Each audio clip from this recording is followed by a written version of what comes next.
ਰਾਮ ਰਾਜ ਦਾ ਜਿਹੜਾ ਹੈਗੀ ਆ ਪਹਿਲੀ ਝਲਕ ਦੇਖ ਲਈ ਹੋਈ ਆ। ਜਿਹੜਾ ਹਿੰਦੂ ਰਾਸ਼ਟਰ ਜਾਂ ਰਾਮ ਦਾ ਰਾਜ ਹੈਗਾ ਉਹ ਕਿਸ ਤਰ੍ਹਾਂ ਦਾ ਹੋਵੇਗਾ। ਸਿੱਖਾਂ ਨੂੰ ਤਾਂ ਇਹਦੇ ਬਾਰੇ ਕੋਈ ਭੁਲੇਖਾ ਨਹੀਂ ਸੀ। ਅਸੀਂ ਤਾਂ ਘੱਟੋ ਘੱਟ 1947 ਤੋਂ ਪਹਿਲਾਂ ਵੀ ਇਹਨਾਂ ਦੇ ਰਾਮ ਰਾਜ ਨੂੰ ਦੇਖਿਆ ਔਰ 1947 ਤੋਂ ਬਾਅਦ ਵੀ ਲਗਾਤਾਰ ਆ ਜਿਹੜਾ ਇਹਦਾ ਕਸ਼ਟ ਸਹਿੰਦੇ ਆ ਰਹੇ ਆ।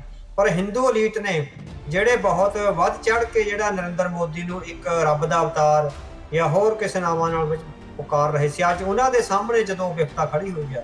ਸੋ ਰਾਮ ਰਾਜ ਕਿਹੋ ਜਿਹਾ ਹੋਵੇਗਾ ਉਹ ਸਾਰੇ ਦਰਸ਼ਨ ਆ ਜਿਹੜੇ ਪੂਰੇ ਹਿੰਦੁਸਤਾਨ ਵਿੱਚ ਵਸਦੇ ਹਿੰਦੂ ਅਲੀਟ ਨੇ ਜਿਹੜੇ ਕਰਦੇ ਆ। ਛੋਟੀ ਛੋਟੀਆਂ ਬੱਚੀਆਂ ਸੋ ਕਿਉਂਕਿ ਤਾਨਾਸ਼ਾਹ ਸਭ ਤੋਂ ਵੱਧ ਆਪਣੀ ਗੱਦੀ ਸੁਰੱਖਿਅਤ ਰੱਖਣੀ ਚਾਹੁੰਦਾ ਹੈ। ਸੋ ਕੋਈ ਪੀਪਲਸ ਰਿਪਰੈਜ਼ੈਂਟੇਸ਼ਨ ਨਹੀਂ, ਕੋਈ ਲੋਕਾਂ ਦਾ ਅਧਿਕਾਰ ਨਹੀਂ, ਕੋਈ ਰਾਈਟ ਨਹੀਂ ਸਿਟੀਜ਼ਨਸ ਤੇ। ਇਹ ਜਿਹੜੀ ਜੈਨਜ਼ੀ ਅਸਲ ਵਿੱਚ ਉਹੀ ਜੈਨਜ਼ੀ ਹੈਗੀ ਆ ਜਿਹੜੀ ਲਗਾਤਾਰ ਇਸ ਸਿਸਟਮ ਦੀ ਹਮਾਇਤ ਕਰ ਰਹੀ ਸੀ। ਸੋ ਵੱਡੀ ਜਿਹੜੀ ਉਹਦੀ ਆਇਰਨੀ ਉਹਦਾ ਖੌਫਨਾਕ ਪੱਖ ਆ, ਇਹ ਜੈਨਜ਼ੀ ਲਗਾਤਾਰ ਇਸੇ ਸਿਸਟਮ ਦੀ ਹਮਾਇਤ ਕਰ ਰਹੀ ਸੀ। ਜਦੋਂ ਉਹ ਸ਼ਹੀਨ ਬਾਗ ਵਾਲੀਆਂ ਜਿਹੜੀਆਂ ਮੁਸਲਿਮ ਔਰਤਾਂ ਤੇ ਡੰਡਾ ਵਰ ਰਿਹਾ ਸੀ, ਜਦੋਂ ਸਿੱਖਾਂ ਦੇ ਕਿਸਾਨ ਮੋਰਚੇ ਤੇ ਸਿੱਖਾਂ ਦਾ ਕਤਲ ਕੀਤਾ ਜਾ ਰਿਹਾ ਸੀ, ਜਦੋਂ ਪੰਜਾਬ ਵਿੱਚ ਜਿਹੜਾ ਸਿੱਖ ਕਤਲੇਆਮ ਹੋਇਆ ਸੀਗਾ। ਸੋ ਇਹ ਸਾਰਾ ਕੁਝ ਉਹੀ ਜੈਨਜ਼ੀ ਆ। ਹੁਣ ਉਹਨੂੰ ਆਪਣੇ ਪਿੰਡਾਂ ਤੇ ਹਟਾਉਣਾ ਪੈ ਰਿਹਾ ਤੇ ਹੁਣ ਉਹਨੂੰ ਜਿਹੜਾ ਹੈਗਾ ਵੱਖਰੀ ਕਿਸਮ ਦਾ ਜਿਹੜਾ ਹੈਗਾ ਇੱਕ ਤਜਰਬਾ ਸਾਹਮਣੇ ਆ ਰਿਹਾ। ਬਿਲਕੁਲ ਹੈ ਜੈਨਜ਼ੀ ਦਾ। ਆਪਾਂ ਸੀਏ ਵਾਲੇ ਪ੍ਰੋਟੈਸਟ ਦੇਖੇ, ਫਾਰਮਰ ਪ੍ਰੋਟੈਸਟ ਦੇਖੇ, ਇਹਨਾਂ 'ਚੋਂ ਕੋਈ ਨਾ ਬੋੜਿਆ। ਇਹਨਾਂ 'ਚੋਂ ਆਪਾਂ ਦੇਖਿਆ ਜਿੱਦਾਂ ਤੁਸੀਂ ਕਿਹਾ ਵੀ ਇਸੇ ਤਾਨਾਸ਼ਾਹ ਸਰਕਾਰ ਦੀ ਹਮਾਇਤ ਕੀਤੀ, ਉਹਦੇ ਦੁਆਰਾ ਲਾਠੀ ਚਾਰਜ ਕੀਤੇ ਗਏ, ਉਹਦੇ ਦੁਆਰਾ ਜਿਹੜੇ ਕਿੱਲ ਕੱਢੇ ਗਏ, ਉਹਨਾਂ ਨੂੰ ਸਹੀ ਠਹਿਰਾਉਣ ਦੇ ਵਿੱਚ ਇਹੀ ਵੱਡੀਆਂ ਵੱਡੀਆਂ ਪੋਸਟਾਂ ਪਾਉਣ ਵਾਲੇ, ਇਹੀ ਉਸ ਨੂੰ ਲਾਈਕ ਕਰਨ ਵਾਲੇ ਉਦੋਂ 1984 ਮੁੜ ਦੁਹਰਾਉਣ ਦਾ ਇਹ ਕਹਿੰਦੇ ਸੀਗੇ ਵੀ ਯਾਦ ਤੁਹਾਨੂੰ ਇਹ ਦਿਵਾਉਣਾ ਆ। ਆਪਾਂ ਸਾਰਾ ਕੁਝ ਉਸ ਟਾਈਮ ਦੇ ਉੱਤੇ ਦੇਖਿਆ ਤੇ ਜਿੱਦਾਂ ਤੁਸੀਂ ਕਿਹਾ ਵੀ ਹੁਣ ਇਹਨਾਂ ਨੂੰ ਆਪ ਆਪਣੇ ਪਿੰਡੇ ਦੇ ਸਹਾਰਨਾ ਪੈ ਰਿਹਾ ਦੇਖ ਰਹੇ ਆ। ਹਾਂਜੀ, ਉਹ ਭਰਮ ਹੁਣ ਟੁੱਟਣਗੇ ਜਿਨ੍ਹਾਂ ਨੂੰ ਲੱਗਦਾ ਸੀਗਾ ਵੀ ਸਾਡਾ ਆਪਣਾ ਦੇਸ਼ ਹੈ। ਜਿਹੜਾ ਕੌਨਫੀਡੈਂਸ ਸੀਗਾ ਵੀ ਸਾਡਾ ਆਪਣਾ ਮੁਲਕ ਹੈ, ਉਹ ਕੌਨਫੀਡੈਂਸ ਤਿੜਕੇਗਾ ਨਾ ਵੀ ਕੀ ਇਹ ਸਾਡਾ ਆਪਣਾ ਦੇਸ਼ ਹੈ, ਕੀ ਇਹ ਸਾਡੀ ਆਪਣੀ ਸਰਕਾਰ ਹੈ, ਕੀ ਇਹ ਸਿਸਟਮ ਸਾਡਾ ਹੈ। ਜਦੋਂ ਸੁਪਰੀਮ ਕੋਰਟ ਦਾ ਜੱਜ ਇਹ ਕਹਿ ਰਿਹਾ ਵੀ ਸਾਡੇ ਕੋਲ ਨਹੀਂ ਇੰਨਾ ਟਾਈਮ ਇੰਨੀਆਂ ਬੇਹੂਦੀਆਂ ਵੀਡੀਓ ਦੇਖਣ ਦਾ, ਸੋ ਹੁਣ ਸਿਸਟਮ ਤੇ ਸਵਾਲ ਉੱਠਣਗੇ। ਤਾਂ ਭਾਰਤੀ ਅਲੀਟ ਹੈਗਾ ਉਹਨੇ ਜਾਣ-ਬੁੱਝ ਕੇ ਸਿੱਖਾਂ ਦੇ ਖਿਲਾਫ ਇਹਨਾਂ ਨੂੰ ਕਰਿਆ ਤਾਂ ਕਿ ਸਿੱਖਾਂ ਦੇ ਕੁੱਟ-ਕਟਾਪੇ ਲਈ ਜਿਹੜਾ ਹੈਗਾ ਰਾਹ ਤਿਆਰ ਕੀਤਾ ਜਾਵੇ। ਹੁਣ ਜਦੋਂ ਉਹਨਾਂ ਦੇ ਆਪਣੇ ਗਲ ਪਈ ਹੈਗੀ ਆ, ਹੁਣ ਇਹ ਅਫੀਸ਼ੀਅਲ ਡਮ ਨੂੰ ਸਮਝ ਹੈਗੀ ਆ ਵੀ ਕਿਉਂਕਿ 80 ਲੱਖ ਵਿਦਿਆਰਥੀ ਹਰ ਸਾਲ ਪੜ੍ਹ ਕੇ ਆ ਰਿਹਾ ਹੈ ਬਾਹਰ। ਸੋ ਉਨੀਆਂ ਜੌਬਸ ਨਹੀਂ ਹੈਗੀਆਂ, ਉਹਨੇ ਰਿਸੋਰਸਿਸ ਨਹੀਂ। H1B ਵੀਜ਼ੇ ਰਾਹੀਂ ਇਹ ਬਹੁਤ ਜਨਤਾ ਨੂੰ ਬਾਹਰ ਧੱਕ ਰਹੇ ਹੈਗੇ ਆ। ਉਹਦੇ ਵਿੱਚੋਂ 90% ਜਾਲੀ ਡਿਗਰੀਆਂ ਵਾਲੇ ਹੈਗੇ ਆ। ਸੋ 90% ਜਾਲੀ ਡਿਗਰੀਆਂ ਤੇ ਜਿਹੜੇ H1B ਵੀਜ਼ੇ ਹੈਗੇ ਆ ਉਹ ਜਾ ਰਹੇ ਹੈਗੇ ਆ। ਸੋ ਇਹ ਤਾਂ ਅਮਰੀਕਾ ਸਰਕਾਰ ਨੂੰ ਚਾਹੀਦਾ ਵੀ ਘੱਟੋ ਘੱਟ ਉਹ ਇਸ ਤਰ੍ਹਾਂ, ਜਾਂ ਜਿਹੜੇ ਸਿੱਖ ਨੇ ਉਹ ਜਿਹੜੇ ਹੈਗੇ ਅਮਰੀਕਾ ਸਰਕਾਰ ਨਾਲ ਗੱਲਬਾਤ ਕਰਨ ਵੀ 90% H1B ਵੀਜ਼ੇ ਵਾਲੇ ਦੀਆਂ ਡਿਗਰੀਆਂ ਨੇ ਜਿਹੜੀਆਂ ਜਾਲੀ ਨੇ। ਇਹ ਕਲੋਨੀਅਲਿਜ਼ਮ ਆ, ਇਹ ਇੰਡੀਅਨ ਕਲੋਨੀਅਲਿਜ਼ਮ ਹੋ ਰਿਹਾ ਵੈਸਟਰਨ ਕੰਟਰੀਜ਼ ਵਿੱਚ। ਔਰ ਅਗਲੇ 50 ਸਾਲਾਂ ਵਿੱਚ ਜੇ ਇਹੋ ਹੀ ਹਾਲਾਤ ਰਹੇ ਤਾਂ ਵਾਸ਼ਿੰਗਟਨ ਦੇ ਫੈਸਲੇ ਵਾਸ਼ਿੰਗਟਨ ਤੋਂ ਨਹੀਂ ਹੋਣਗੇ, ਨਵੀਂ ਦਿੱਲੀ ਤੋਂ ਹੋਣਗੇ।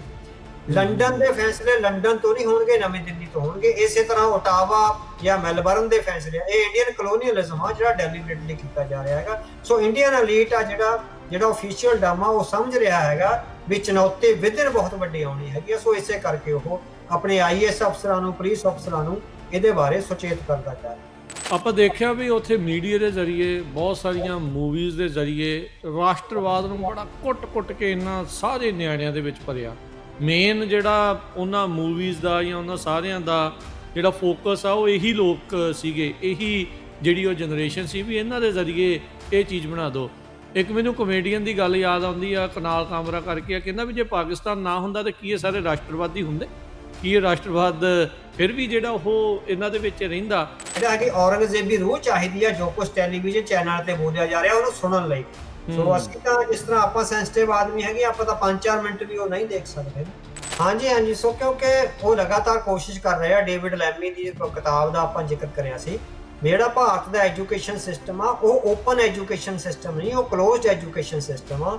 ਉਹ ਤੁਹਾਨੂੰ ਰੀਅਲ ਐਜੂਕੇਸ਼ਨ ਨਹੀਂ ਦੇ ਰਿਹਾ, ਤੁਹਾਡੇ ਮਾਈਂਡ ਨੂੰ ਕੰਟਰੋਲ ਕਰਨ ਵਾਲੀ ਐਜੂਕੇਸ਼ਨ।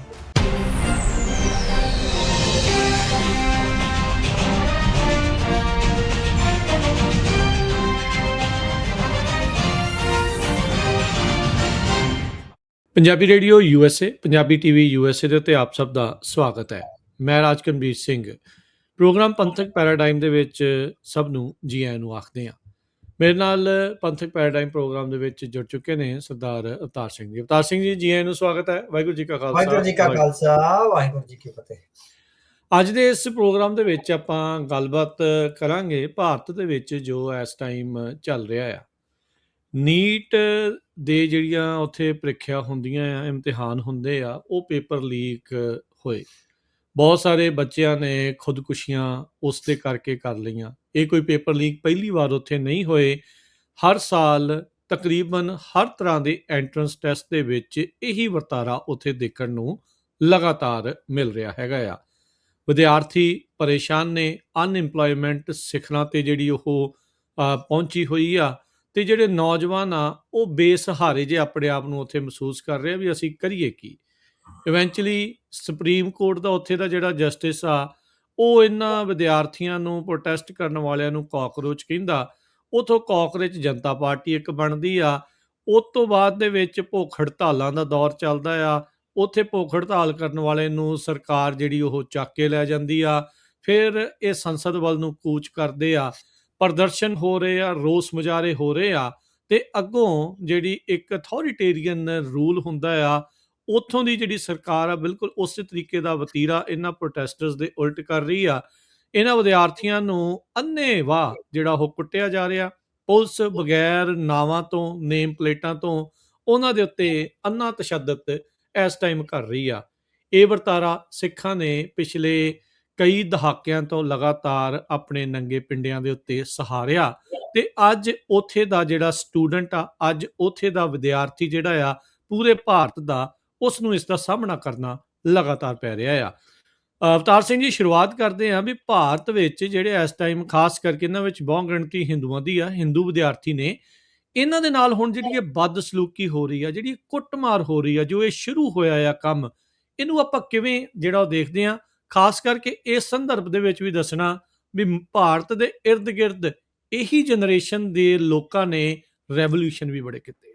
ਹਾਂਜੀ ਹਾਂਜੀ, ਸੋ ਅਸੀਂ ਰਾਮ ਰਾਜ ਦਾ ਜਿਹੜਾ ਹੈਗੀ ਆ ਪਹਿਲੀ ਝਲਕ ਦੇਖ ਲਈ ਹੋਈ ਆ। ਜਿਹੜਾ ਹਿੰਦੂ ਰਾਸ਼ਟਰ ਆ, ਰਾਮ ਦਾ ਰਾਜ ਹੈਗਾ, ਉਹ ਕਿਸ ਤਰ੍ਹਾਂ ਦਾ ਹੋਵੇਗਾ। ਸਿੱਖਾਂ ਨੂੰ ਤਾਂ ਇਹਦੇ ਬਾਰੇ ਕੋਈ ਭੁਲੇਖਾ ਨਹੀਂ ਸੀ। ਅਸੀਂ ਤਾਂ ਘੱਟੋ ਘੱਟ 1947 ਤੋਂ ਪਹਿਲਾਂ ਵੀ ਇਹਨਾਂ ਦੇ ਰਾਮ ਰਾਜ ਨੂੰ ਦੇਖਿਆ, ਔਰ 1947 ਤੋਂ ਬਾਅਦ ਵੀ ਲਗਾਤਾਰ ਆ ਜਿਹੜਾ ਇਹਦਾ ਕਸ਼ਟ ਸਹਿੰਦੇ ਆ ਰਹੇ ਆ।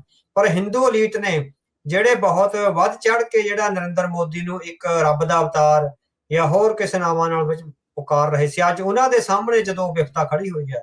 ਸੋ ਰਾਮ ਰਾਜ ਕਿਹੋ ਜਿਹਾ ਹੋਵੇਗਾ, ਉਹ ਸਾਰੇ ਦਰਸ਼ਨ ਆ ਜਿਹੜੇ ਪੂਰੇ ਹਿੰਦੁਸਤਾਨ ਵਿੱਚ ਵਸਦੇ ਹਿੰਦੂ ਅਲੀਟ ਨੇ ਜਿਹੜੇ ਕਰ ਲਿਆ। ਛੋਟੀ ਛੋਟੀਆਂ ਬੱਚੀਆਂ, 16-16 ਸਾਲਾਂ ਦੀਆਂ ਬੱਚੀਆਂ ਨੂੰ ਜਿਸ ਤਰ੍ਹਾਂ ਪੁਲਿਸ ਵਾਲਿਆਂ ਨੇ ਜਿੱਦਾਂ ਪੈਰ ਜੋੜ ਕੇ ਡੰਡੇ ਮਾਰੇ ਆ, ਔਰ ਜਿਸ ਤਰ੍ਹਾਂ ਨਾਲ ਉਹਨਾਂ ਨੂੰ ਬੇਪਤੀ ਔਰ ਬੇਇੱਜ਼ਤੀ ਔਰ ਜਲੀਲ ਕੱਤਿਆ ਛੋਟੀ ਛੋਟੀਆਂ ਬੱਚਿਆਂ ਨੂੰ। ਸੋ ਇਹ ਰਾਮ ਰਾਜ ਦੇ ਜਿਹੜੇ ਨਜ਼ਾਰੇ ਆ ਪ੍ਰਗਟ ਹੋਣ ਲੱਗੇ ਹੋਏ ਆ। ਸੋ 10-11 ਸਾਲ ਉਹਨਾਂ ਨੇ ਆਪਣਾ ਜਿਹੜਾ ਸਿਸਟਮ ਹੈਗਾ ਬੜੇ ਢੰਗ ਨਾਲ, ਆਰਗੇਨਾਈਜ਼ ਢੰਗ ਨਾਲ ਲੁਕੋ ਕੇ ਜਿਹੜੇ ਹੈਗੇ ਕੱਢ ਲਏ ਆ।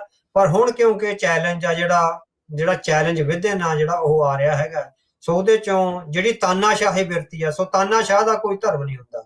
ਇਹੋ ਜਿਹੀ ਜਿਹੜੀ ਤਾਨਾਸ਼ਾਹੀ ਆ ਆਪਾਂ 1999 ਵਿੱਚ ਤਿਆਨਨਮਨ ਸਕੁਏਅਰ 'ਚ ਦੇਖੀ ਆ, ਜਿੱਥੇ ਫੌਜ ਨੇ ਪ੍ਰਦਰਸ਼ਨ ਕਰ ਰਹੇ ਵਿਦਿਆਰਥੀਆਂ ਤੇ ਟੈਂਕ ਚੜਾ ਕੇ ਉਹਨਾਂ ਨੂੰ ਕੁਚਲ ਕੇ ਮਾਰ ਦਿੱਤਾ ਸੀ।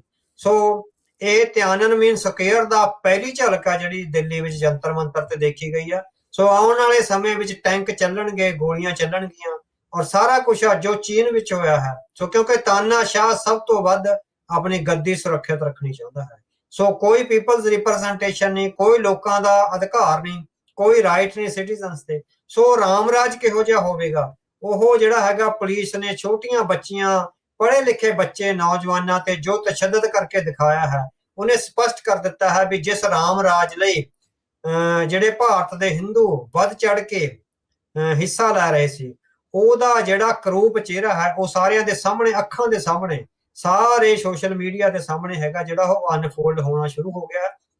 ਸੋ ਆਪਾਂ ਇਹਨੂੰ ਇੱਕ ਤਾਨਾਸ਼ਾਹ ਸਰਕਾਰ ਦੀ, ਜਿਹਦੇ ਵਿੱਚ ਪੀਪਲਜ਼ ਰਿਪਰੈਜ਼ੈਂਟੇਸ਼ਨ ਔਰ ਪੀਪਲਜ਼ ਰਾਈਟ ਦਾ ਕੋਈ ਵੀ ਮਹੱਤਵ ਨਹੀਂ ਹੈ, ਉਸ ਸਰਕਾਰ ਦੀ ਗੱਦੀ ਨੂੰ ਚਿੰਬੜ ਰਹਿਣ ਦੀ ਔਰ ਨੈਤਿਕ ਕਦਰਾਂ ਕੀਮਤਾਂ ਨੂੰ ਜਿਹੜਾ ਹੈਗਾ ਉਹ ਵਗਾ ਕੇ ਸਿਰਫ ਆਪਣੀ ਸੱਤਾ ਨੂੰ ਕਾਇਮ ਰੱਖਣ ਦੀ ਜਿਹੜੀ ਲਾਲਸਾ ਹੈ ਉਹਨੂੰ ਦੇਖ ਰਹੇ ਹੈਗੇ ਆ। ਸੋ ਇਸ ਲਾਲਸਾ ਦੇ ਰਾਹ 'ਚ ਜੋ ਵੀ ਆਵੇਗਾ, ਚਾਹੇ ਕੋਈ ਸਿੱਖ ਆਵੇਗਾ, ਚਾਹੇ ਮੁਸਲਿਮ ਆਵੇਗਾ, ਸਿੱਖ ਤਾਂ ਲਗਾਤਾਰ ਆ ਵੀ ਰਹੇ ਆ ਔਰ ਜਿਹੜਾ ਹੈਗਾ ਤਸ਼ੱਦਦ ਵੀ ਸਹਿ ਰਹੇ ਆ। ਸੋ ਜਿਹੜੇ ਲੋਕ ਲਗਾਤਾਰ ਇਹ ਜਸ਼ਨ ਮਨਾ ਰਹੇ ਸੀ ਵੀ ਸਿੱਖਾਂ ਦਾ ਕਤਲੇਆਮ ਹੋਇਆ, ਸਿੱਖਾਂ ਦਾ ਕੁੱਟ ਕਟਾਪਾ ਹੋਇਆ, ਸਿੱਖਾਂ ਨੂੰ ਜਿਹੜੀ ਹੈਗੀ ਆ ਇੱਕ ਪ੍ਰਾਈਵੇਟ ਫੌਜ ਜਿਹੜੀ ਕਿ ਪੁਲਿਸ ਦੀਆਂ ਵਰਦੀਆਂ ਪਾ ਕੇ ਆਉਂਦੀ ਹੈ, ਸ਼ੰਭੂ ਬਾਰਡਰ ਤੇ ਹੋਇਆ। ਸ਼ੰਭੂ ਬਾਰਡਰ ਤੇ ਜਿਹੜੇ ਪ੍ਰਾਈਵੇਟ ਗੁੰਡੇ ਦਿੱਲੀ ਵਿੱਚ ਸਿੱਖ ਬੱਚੀਆਂ ਦਾ ਜਿਹੜਾ ਹੈਗਾ ਉਹ ਉਹਦੇ ਤੇ ਲਾਠੀਆਂ ਚਲਾ ਰਹੇ ਆ, ਇਹੋ ਹੀ ਪ੍ਰਾਈਵੇਟ ਗੁੰਡੇ ਸ਼ੰਭੂ ਬਾਰਡਰ ਤੇ ਤੁਸੀਂ ਦੇਖੋ ਉਹ ਅੱਧੀ ਰਾਤ ਨੂੰ ਆਏ ਜਦੋਂ ਕਿਸਾਨ ਸੌਂ ਰਹੇ ਸੀ, ਟਰੈਕਟਰ ਭੰਨੇ,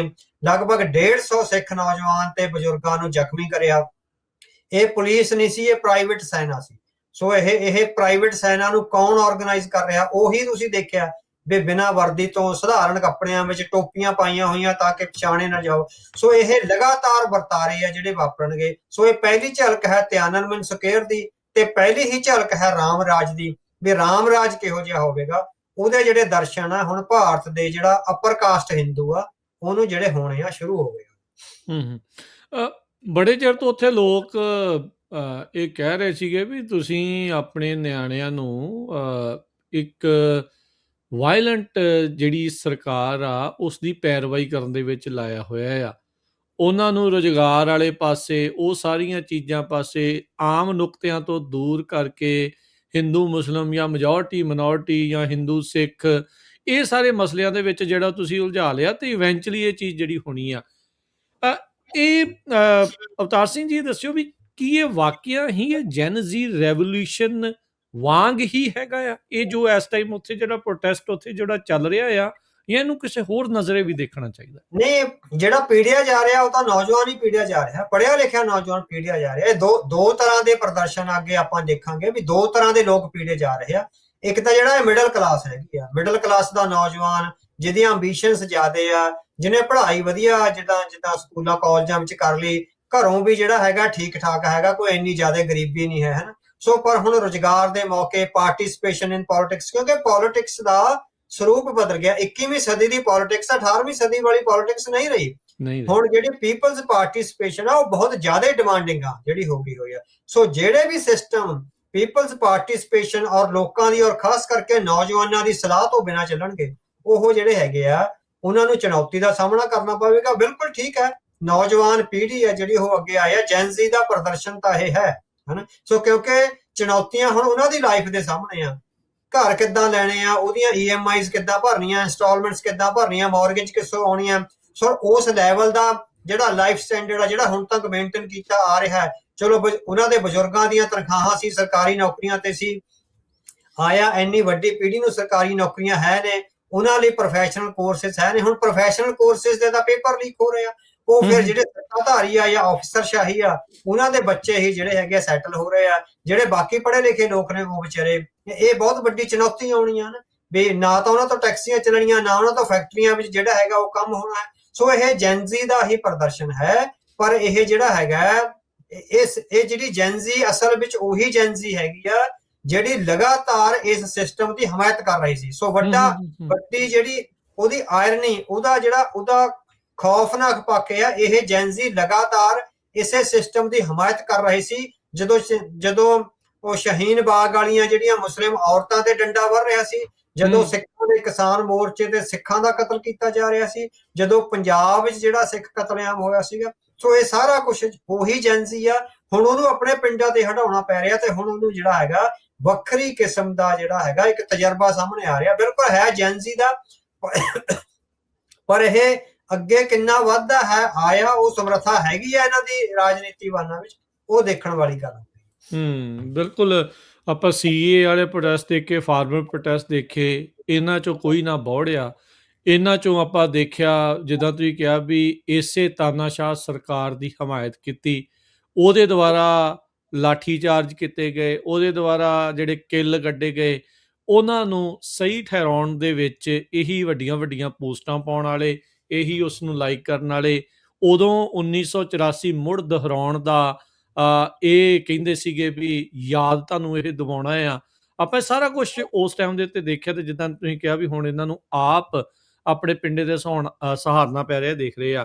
ਕੀ ਜਿਹੜੀ ਸਰਕਾਰ ਦੇ ਦੁਆਰਾ ਇੰਨੀ ਤਰੀਕੇ ਦੇ ਨਾਲ ਤੇ ਇੰਨੀ ਜਿਹੜੀ ਵਾਇਲੈਂਟਲੀ ਇਹਨਾਂ ਨੂੰ ਜਿਹੜਾ ਉਹ ਟੈਕਲ ਜਿਹੜਾ ਹੁਣ ਕੀਤਾ ਜਾ ਰਿਹਾ ਆ, ਕੀ ਇਹ ਜਿਹੜੇ ਆਲੇ ਦੁਆਲੇ ਦੇ ਮੁਲਕਾਂ ਦੇ ਵਿੱਚ, ਜਿੱਦਾਂ ਮੈਂ ਪਹਿਲਾਂ ਕਿਹਾ ਵੀ ਜਿਹੜੇ ਰੈਵੋਲੂਸ਼ਨ ਹੋਏ, ਇਹ ਉਸੇ ਡਰ ਤੋਂ ਹੀ ਆ ਵੀ ਉਹਨਾਂ ਨੂੰ ਇਹ ਤਾਂ ਨਹੀਂ ਲੱਗਦਾ ਵੀ ਨੇਪਾਲ ਵਾਂਗੂ ਇੱਥੇ ਵੀ ਸੱਤਾ ਬਦਲ ਜੇ, ਬੰਗਲਾਦੇਸ਼ ਹਾਂਜੀ ਹਾਂਜੀ ਵਾਂਗੂ ਬਿਲਕੁਲ ਵੀ ਹਾਂ ਵੀ ਬਿਲਕੁਲ ਵੀ ਉਹਨਾਂ ਦੀ ਡਰ ਦੇ ਕਰਕੇ ਇਸ ਤਰੀਕੇ ਨਾਲ ਕੁਚਲਿਆ ਜਾ ਹਾਂਜੀ ਰਿਹਾ। ਹਾਂ ਵੈਸੇ ਤਾਂ ਹਰੇਕ ਤਾਨਾਸ਼ਾਹ ਦਾ ਇਹ ਆਪਣਾ ਅੰਦਰੂਨੀਓ ਹੀ ਵਤੀਰਾ ਹੁੰਦਾ ਵੀ ਕਿਸੇ ਨੂੰ ਵੀ ਜਿਹੜਾ ਹੈਗਾ ਬੋਲਣ ਨਹੀਂ ਦੇਣਾ, ਜਾਂ ਜਿੱਦਾਂ ਆਪਾਂ ਜਦੋਂ ਬੰਦਾ ਸੱਤਾ ਵਿੱਚ ਆ ਜਾਂਦਾ ਫਿਰ ਉਹ ਇੰਨਾ ਆਪਣੇ ਆਪ ਨੂੰ ਰੱਬ ਤੋਂ ਵੀ ਵੱਡਾ ਸਮਝਦਾ ਵੀ ਖੰਘ ਵੀ ਕੌਣ ਜਾਊਗਾ, ਸਾਡੀ ਤਾਂ ਐਡੀ ਸਲਤਨਤ ਆ, ਸਾਡੇ ਕੋਲ ਇੰਟੈਲੀਜੈਂਸ ਆ, ਸਾਡੇ ਕੋਲ ਫੌਜ ਆ, ਅਸੀਂ ਨਿਊਕਲੀਅਰ ਪਾਵਰ ਆ, ਸਾਡੇ ਇੱਕ ਅੱਖ ਦੇ ਇਸ਼ਾਰੇ ਤੇ ਹਜ਼ਾਰਾਂ ਫੌਜੀ ਆ ਜਿਹੜੇ ਸਾਡੇ ਲਈ ਜਿਹੜਾ ਹੈਗਾ ਮਰਨ ਮਾਰਨ ਨੂੰ ਤਿਆਰ ਨੇ। ਸੋ ਜਿਹੜਾ ਖੰਘ ਵੀ ਕਿੱਦਾਂ ਖੰਘ ਜੋ ਉਹ ਹੈਗਾ ਜਿਹੜਾ, ਤੇ ਦੂਸਰਾ ਜਿਹੜੇ ਆਲੇ ਦੁਆਲੇ ਪ੍ਰਦਰਸ਼ਨ ਆ ਜਿਹੜੇ ਹੋਏ ਆ ਹੁਣ ਇਹਨਾਂ ਦੀ ਸਹਾਇਤਾ ਨਾਲ ਪਾਕਿਸਤਾਨ ਵਿਚਲੇ ਜਿਹੜਾ ਪੀਓਕੇ ਆ ਉਹਦੇ ਵਿੱਚ ਪ੍ਰਦਰਸ਼ਨ ਹੋ ਰਹੇ ਆ ਨਾ। ਸੋ ਉਹ ਲੱਗਦਾ ਹੈ ਵੀ ਕਿਉਂਕਿ ਬੰਦੇ ਨੂੰ ਆਪਣਾ ਡਰ ਤਾਂ ਖਾਂਦਾ ਹੀ ਹੈ ਨਾ। ਹੁਣ ਜੋ ਕੁਝ ਬਲੋਚਿਸਤਾਨ ਵਿੱਚ ਹੋ ਰਿਹਾ ਉਹ ਵੀ ਭਾਰਤ ਸਰਕਾਰ ਦੀ ਮਦਦ ਨਾਲ ਹੀ ਹੋ ਰਿਹਾ ਹੈ, ਉੱਥੇ ਤਾਂ ਹਥਿਆਰਬੰਦ ਸੰਘਰਸ਼ ਆ ਜਿਹੜਾ ਵੱਡੀ ਪੱਧਰ ਤੇ ਚੱਲ ਰਿਹਾ ਹੈ ਨਾ। ਸੋ ਆਲੇ ਦੁਆਲੇ ਜੋ ਹੋਇਆ, ਬੰਗਲਾਦੇਸ਼ ਵਿੱਚ ਹੋਇਆ, ਸ਼੍ਰੀਲੰਕਾ ਵਿੱਚ ਹੋਇਆ, ਨੇਪਾਲ ਵਿੱਚ ਹੋਇਆ, ਸੋ ਉਹਦੇ ਤੋਂ ਹਰੇਕ ਜਿਹੜਾ ਗੈਰ ਜਮਹੂਰੀ ਹੈ, ਜਿਹੜਾ ਡੈਮੋਕ੍ਰੈਟਿਕ ਲੀਡਰ ਨਹੀਂ ਹੈ, ਉਹਨੂੰ ਫਿਰ ਜਿਹੜੀ ਹੈਗੀ ਆਪਣੀ ਕੁਰਸੀ, ਆਪਣੀ ਸਲਤਨਤ ਤੇ ਆਪਣੀ ਆਕੜ ਆ ਜਿਹੜੀ ਉਹ ਥਰਥਰਾਉਂਦੀ ਦਿਖਦੀ ਆ। ਸੋ ਇਸੇ ਕਰਕੇ ਉਹਨਾਂ ਨੇ ਵੱਡਾ ਐਕਸ਼ਨ ਕਰਿਆ ਔਰ ਦੇਖਿਆ ਵੀ ਜੇ ਪਹਿਲੇ ਹੱਲੇ ਇਹਨਾਂ ਨੂੰ ਭੰਨ ਦਿੱਤਾ ਜਾਵੇ ਹਨਾ। ਸੋ ਇਹ ਇੱਕ ਸਟ੍ਰੈਟਜੀ ਹੁੰਦੀ ਆ ਵੀ ਪਹਿਲੇ ਹੱਲੇ ਹੀ ਪੈਰ ਉਖਾੜ ਦਿਓ, ਜਿਹੜਾ ਸੰਘਰਸ਼ ਹੈ ਉਹਦੇ ਪਹਿਲੇ ਹੱਲੇ ਉਹਦੇ ਤੇ ਐਡਾ ਵੱਡਾ ਹਮਲਾ ਕਰੋ ਵੀ ਉਹਦੇ ਪੈਰ ਉਖਾੜ ਦਿਓ। ਸੋ ਉਹਨਾਂ ਨੇ ਪਹਿਲਾ ਵੱਡਾ ਹਮਲਾ ਜਿਹੜਾ ਇਹ ਕਰਿਆ ਵੀ ਉਹਦੇ ਪੈਰ ਉਖਾੜ ਦਿਓ। ਛੋਟੀਆਂ ਬੱਚੀਆਂ, ਛੋਟੇ ਬੱਚੇ ਜਿਹੜੇ ਹਲੇ ਮੇਰੇ ਖਿਆਲ +2 ਜਾਂ BA1 ਜਾਂ BA2 ਚ ਪੜ੍ਹਨ ਵਾਲੇ ਵੀ ਉੱਥੇ ਆਏ ਹੋਏ, ਕਿਉਂਕਿ ਉਹਨਾਂ ਨੂੰ ਵੀ ਲੱਗਦਾ ਵੀ ਜੋ ਅੱਜ ਸਾਤੋਂ ਸੀਨੀਅਰ ਨਾਲ ਹੋ ਰਿਹਾ 3 ਸਾਲ ਸੀਨੀਅਰ ਨਾਲ, 3 ਸਾਲਾਂ ਬਾਅਦ ਉਹ ਸਾਡੇ ਨਾਲ ਵੀ ਹੋਣਾ। ਸੋ ਉਹ ਆ ਰਹੇ ਨੇ ਨਾ। ਸੋ ਇਹ ਬਿਲਕੁਲ ਠੀਕ ਆ ਵੀ ਆਲੇ ਦੁਆਲੇ ਜੋ ਕੁਝ ਹੋਇਆ, ਕਿਉਂਕਿ ਸਾਊਥ ਏਸ਼ੀਆ ਵਿੱਚ 3 ਮੁਲਕਾਂ ਵਿੱਚ ਇੱਕੋ ਟਾਈਮ ਤੇ 2-2 ਸਾਲਾਂ ਦੇ ਵਕਫੇ ਮਗਰੋਂ ਇਹ ਹੋ ਜਾਣਾ। ਸੋ ਉਹ ਡਰ ਆ ਜਿਹੜਾ ਖਾ ਰਿਹਾ। ਸੋ ਤਿਆਨਨਮਨ ਸਕੁਏਅਰ ਦਾ ਵੀ ਉਹਨਾਂ ਕੋਲ ਇੱਕ ਤਜਰਬਾ ਹੈ ਵੀ ਉੱਥੇ ਜਿਹੜਾ ਹੈਗਾ ਇੱਕ ਵੱਡਾ ਪ੍ਰਦਰਸ਼ਨ ਹੋਇਆ ਸੀ। ਉਹਨੇ ਚੀਨੀ ਡਿਪਲੋਮੇਸੀ ਵਿੱਚ ਤੇ ਚੀਨੀ ਜਿਹੜੀ ਹੈਗੀ ਆ ਪੋਲਿਟਿਕਸ ਵਿੱਚ ਆ ਵੱਡੇ ਜਿਹੜੀਆਂ ਤਬਦੀਲੀਆਂ ਲਿਆਂਦੀ, ਜੇ ਬੇਸ਼ੱਕ ਉਹ ਡੈਮੋਕ੍ਰੈਟਿਕ ਤਾਂ ਨਹੀਂ ਹੋਏ ਪਰ ਉਹ ਤੋਂ ਬਾਅਦ ਕਾਫੀ ਵੱਡੀਆਂ ਤਬਦੀਲੀਆਂ ਆਈਆਂ ਨੇ। ਸੋ ਇਹ ਡਰ ਬਿਲਕੁਲ ਹੈਗਾ ਵੀ ਜਿਹੜਾ ਹੈਗਾ ਆਂਢ ਗੁਆਂਢ ਵਿੱਚ ਜੋ ਵਾਪਰਿਆ ਉਹ ਸਾਡੇ ਨਾਲ ਵੀ ਵਾਪਰ ਸਕਦਾ। ਨਹੀਂ ਬਿਲਕੁਲ। ਅਗਲੀ ਜਿਹੜੀ ਇਸ ਦੇ ਵਿੱਚ ਆਪਾਂ ਨਾਲ ਹੀ ਗੱਲ ਕਰਦੇ ਹਾਂ ਵੀ ਜਿੱਦਾਂ ਤੁਸੀਂ ਵੀ ਜ਼ਿਕਰ ਕੀਤਾ ਵੀ ਸਿੱਖਾਂ ਦੇ ਨਾਲ ਇਹ ਵਿਹਾਰ ਤਾਂ ਮੁੱਢੋਂ ਹੀ ਹੁੰਦਾ ਜਿਹੜਾ ਉਹ ਆ ਰਿਹਾ। ਆਪਾਂ ਇਸ ਥਾਂ ਦੇ ਉੱਤੇ ਜਦੋਂ ਤੋਂ ਆਪਾਂ ਬੈਠੇ ਹਾਂ, ਇਹ ਜਿਹੜਾ ਹੁਣ ਹਿੰਦੂ ਐਲੀਟ ਦੇ ਨਾਲ ਜਾਂ ਉਹਨਾਂ ਦੇ ਨਾਲ ਇਹ ਜਦੋਂ ਹੋ ਰਿਹਾ ਆ, ਕੀ ਤੁਹਾਨੂੰ ਲੱਗਦਾ ਵੀ ਜਿਹੜਾ ਇਹਨਾਂ ਦਾ ਭਰਮ ਆ ਇਹ ਥੋੜਾ ਟੁੱਟੂਗਾ ਜਾਂ ਟੁੱਟਿਆ ਆ? ਕੁਛ ਇਹਨਾਂ ਨੂੰ ਕੁਛ ਨਜ਼ਰ ਆਊਗਾ ਵੀ ਅਸਲੀਅਤ ਹੈ ਕੀ? ਹਾਂਜੀ ਉਹ ਭਰਮ ਹੁਣ ਟੁੱਟਣਗੇ। ਜਿਨ੍ਹਾਂ ਨੂੰ ਲੱਗਦਾ ਸੀਗਾ ਵੀ ਸਾਡਾ ਆਪਣਾ ਦੇਸ਼ ਹੈ, ਜਿਹੜਾ ਕੌਨਫੀਡੈਂਸ ਸੀਗਾ ਵੀ ਸਾਡਾ ਆਪਣਾ ਮੁਲਕ ਹੈ, ਉਹ ਕੌਨਫੀਡੈਂਸ ਤਿੜਕੇਗਾ ਨਾ ਹੁਣ ਵੀ ਕੀ ਇਹ ਸਾਡਾ ਆਪਣਾ ਦੇਸ਼ ਹੈ, ਕੀ ਇਹ ਸਾਡੀ ਆਪਣੀ ਸਰਕਾਰ ਹੈ, ਕੀ ਇਹ ਸਿਸਟਮ ਸਾਡਾ ਹੈ। ਜਦੋਂ ਸੁਪਰੀਮ ਕੋਰਟ ਦਾ ਜੱਜ ਇਹ ਕਹਿ ਰਿਹਾ ਵੀ ਸਾਡੇ ਕੋਲ ਨਹੀਂ ਇੰਨਾ ਟਾਈਮ ਇੰਨੀਆਂ ਬੇਹੂਦੀਆਂ ਵੀਡੀਓ ਦੇਖਣ ਦਾ, ਸੋ ਹੁਣ ਸਿਸਟਮ ਤੇ ਸਵਾਲ ਉੱਠਣਗੇ। ਹਿੰਦੂ ਐਲੀਟ ਵਿੱਚੋਂ ਸਵਾਲ ਉੱਠਣਗੇ, ਹਿੰਦੂ ਪੜ੍ਹੇ ਲਿਖੇ ਨੌਜਵਾਨਾਂ ਵਿੱਚ ਸਵਾਲ ਉੱਠਣਗੇ। ਸੋ ਇਹੋ ਹੀ ਹੈ ਵੀ ਜਦੋਂ ਸਵਾਲ ਉੱਠਣਗੇ ਫਿਰ ਉਹ ਜਵਾਬ ਕਿਸ ਢੰਗ ਦੇ ਲੱਭਦੇ ਆ। ਆਇਆ ਉਹ ਵੀ ਤਾਨਾਸ਼ਾਹ ਹੁੰਦੇ ਆ, ਆਇਆ ਉਹ ਵੀ ਹਿੰਸਕ ਹੋ ਜਾਂਦੇ ਆ, ਜਾਂ ਉਹ ਡੈਮੋਕ੍ਰੈਟਿਕ ਰਿਫਾਰਮਸ ਲਈ ਲੰਬਾ ਸੰਘਰਸ਼ ਆ ਜਿਹੜਾ ਉਹ ਕਰਨਗੇ। ਸੋ ਹਿੰਦੂ ਐਲੀਟ ਦਾ ਭਰਮ ਦਾ ਜਿਹੜਾ ਸ਼ੀਸ਼ਾ ਉਹ ਤੜਕਣਾ ਸ਼ੁਰੂ ਹੋਇਆ। ਤੇ ਬਹੁਤ ਸਾਰੀਆਂ ਵੀਡੀਓਜ਼ ਮਾਪਿਆਂ ਵੱਲੋਂ ਆ ਰਹੀਆਂ, ਹਿੰਦੂ ਮਾਂ-ਬਾਪ ਵੱਲੋਂ ਆ ਰਹੀਆਂ ਵੀ ਸਾਨੂੰ ਇਹ ਅਹਿਸਾਸ ਹੀ ਨਹੀਂ ਸੀ ਵੀ ਇਸ ਢੰਗ ਨਾਲ ਹੋ ਸਕਦਾ ਸੀ। ਸੋ ਪਹਿਲਾ ਕਦਮ ਹੈ ਜਿਹੜਾ ਉਹਨਾਂ ਨੇ ਤਾਨਾਸ਼ਾਹੀ ਵੱਲ ਰੱਖ ਲਿਆ ਹੋਇਆ, ਔਰ ਜਿਹੜੇ ਵਿਕਟਮ ਤੇ ਰਹਿ ਗਈ ਆ ਉਹਨੂੰ ਵੀ ਤਾਨਾਸ਼ਾਹੀ ਦਾ ਜਿਹੜਾ ਪਹਿਲਾ ਸਬਕ ਆ, ਉਹ ਪਹਿਲਾ ਲੈਸਨ ਆ ਜਿਹੜਾ ਮਿਲ ਗਿਆ ਹੋਇਆ। ਇਹ ਹੁਣ ਲਗਾਤਾਰ ਸੰਘਰਸ਼ ਵੀ ਚੱਲਣਗੇ, ਲਾਠੀਆਂ ਵੀ ਚੱਲਣਗੀਆਂ, ਇਹ ਲਗਾਤਾਰ ਇੱਕ ਪ੍ਰੋਸੈਸ ਚੱਲੇਗਾ। ਉਹਦੇ ਚੋਂ ਸਿਸਟਮ ਕਿੰਨਾ ਕਰੂਡ ਹੁੰਦਾ, ਸਿਸਟਮ ਕਿੰਨਾ ਵਾਇਲੈਂਟ ਹੁੰਦਾ, ਉਹਦੇ ਨਾਲ ਹੀ ਜਿਹੜੀ ਹੈਗੀ ਆ ਡੈਮੋਕ੍ਰੈਟਿਕ ਰਿਫਾਰਮਸ ਦੀ ਆਵਾਜ਼ ਆ ਜਿਹੜੀ ਉਹ ਉੱਠਦੀ ਜਾਵੇਗੀ। ਸੋ ਹਿੰਦੂ ਐਲੀਟ ਦੀ ਜਿਹੜੀ ਡੈਮੋਕ੍ਰੈਟਿਕ ਰਿਫਾਰਮਸ ਦੀ ਆਵਾਜ਼ ਆ, ਸੋ ਇਹ ਹੁਣ ਚੈਲੰਜ ਵਿਦਨ ਆਇਆ ਹੈਗਾ, ਵਿਦਆਊਟ ਸਿੱਖਾਂ ਵੱਲੋਂ ਨਹੀਂ ਆਇਆ, ਹਿੰਦੂਆਂ ਵੱਲੋਂ ਚੈਲੰਜ ਵਿਦਨ ਹੈਗਾ।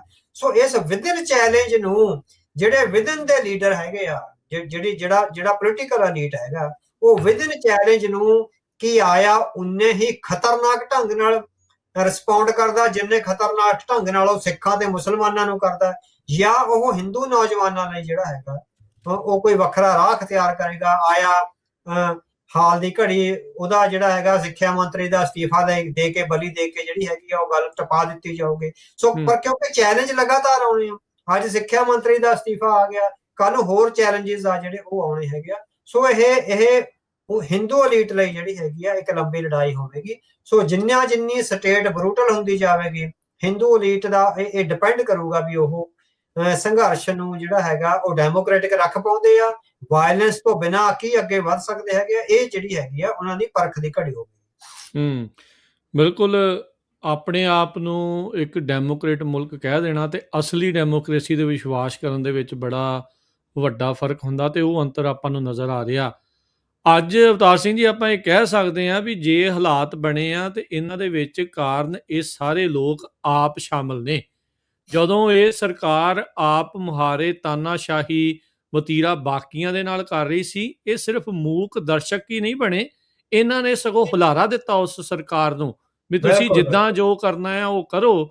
ਤੇ ਅੱਜ ਜਦ ਹੁਣ ਇਹਨਾਂ ਦੇ ਉੱਤੇ ਆ ਰਿਹਾ ਤੇ ਹੁਣ ਇਹਨਾਂ ਦੀਆਂ ਕੂਕਾਂ ਨਿਕਲੀਆਂ ਪਈਆਂ, ਇਹ ਹੁਣ ਆਵਾਜ਼ਾਂ ਮਾਰ ਰਹੇ, ਚੀਕਾਂ ਮਾਰ ਰਹੇ ਵੀ ਸਾਡੀ ਕੋਈ ਆ ਕੇ ਜਿਹੜੀ ਉਹ ਮਦਦ ਕਰੋ।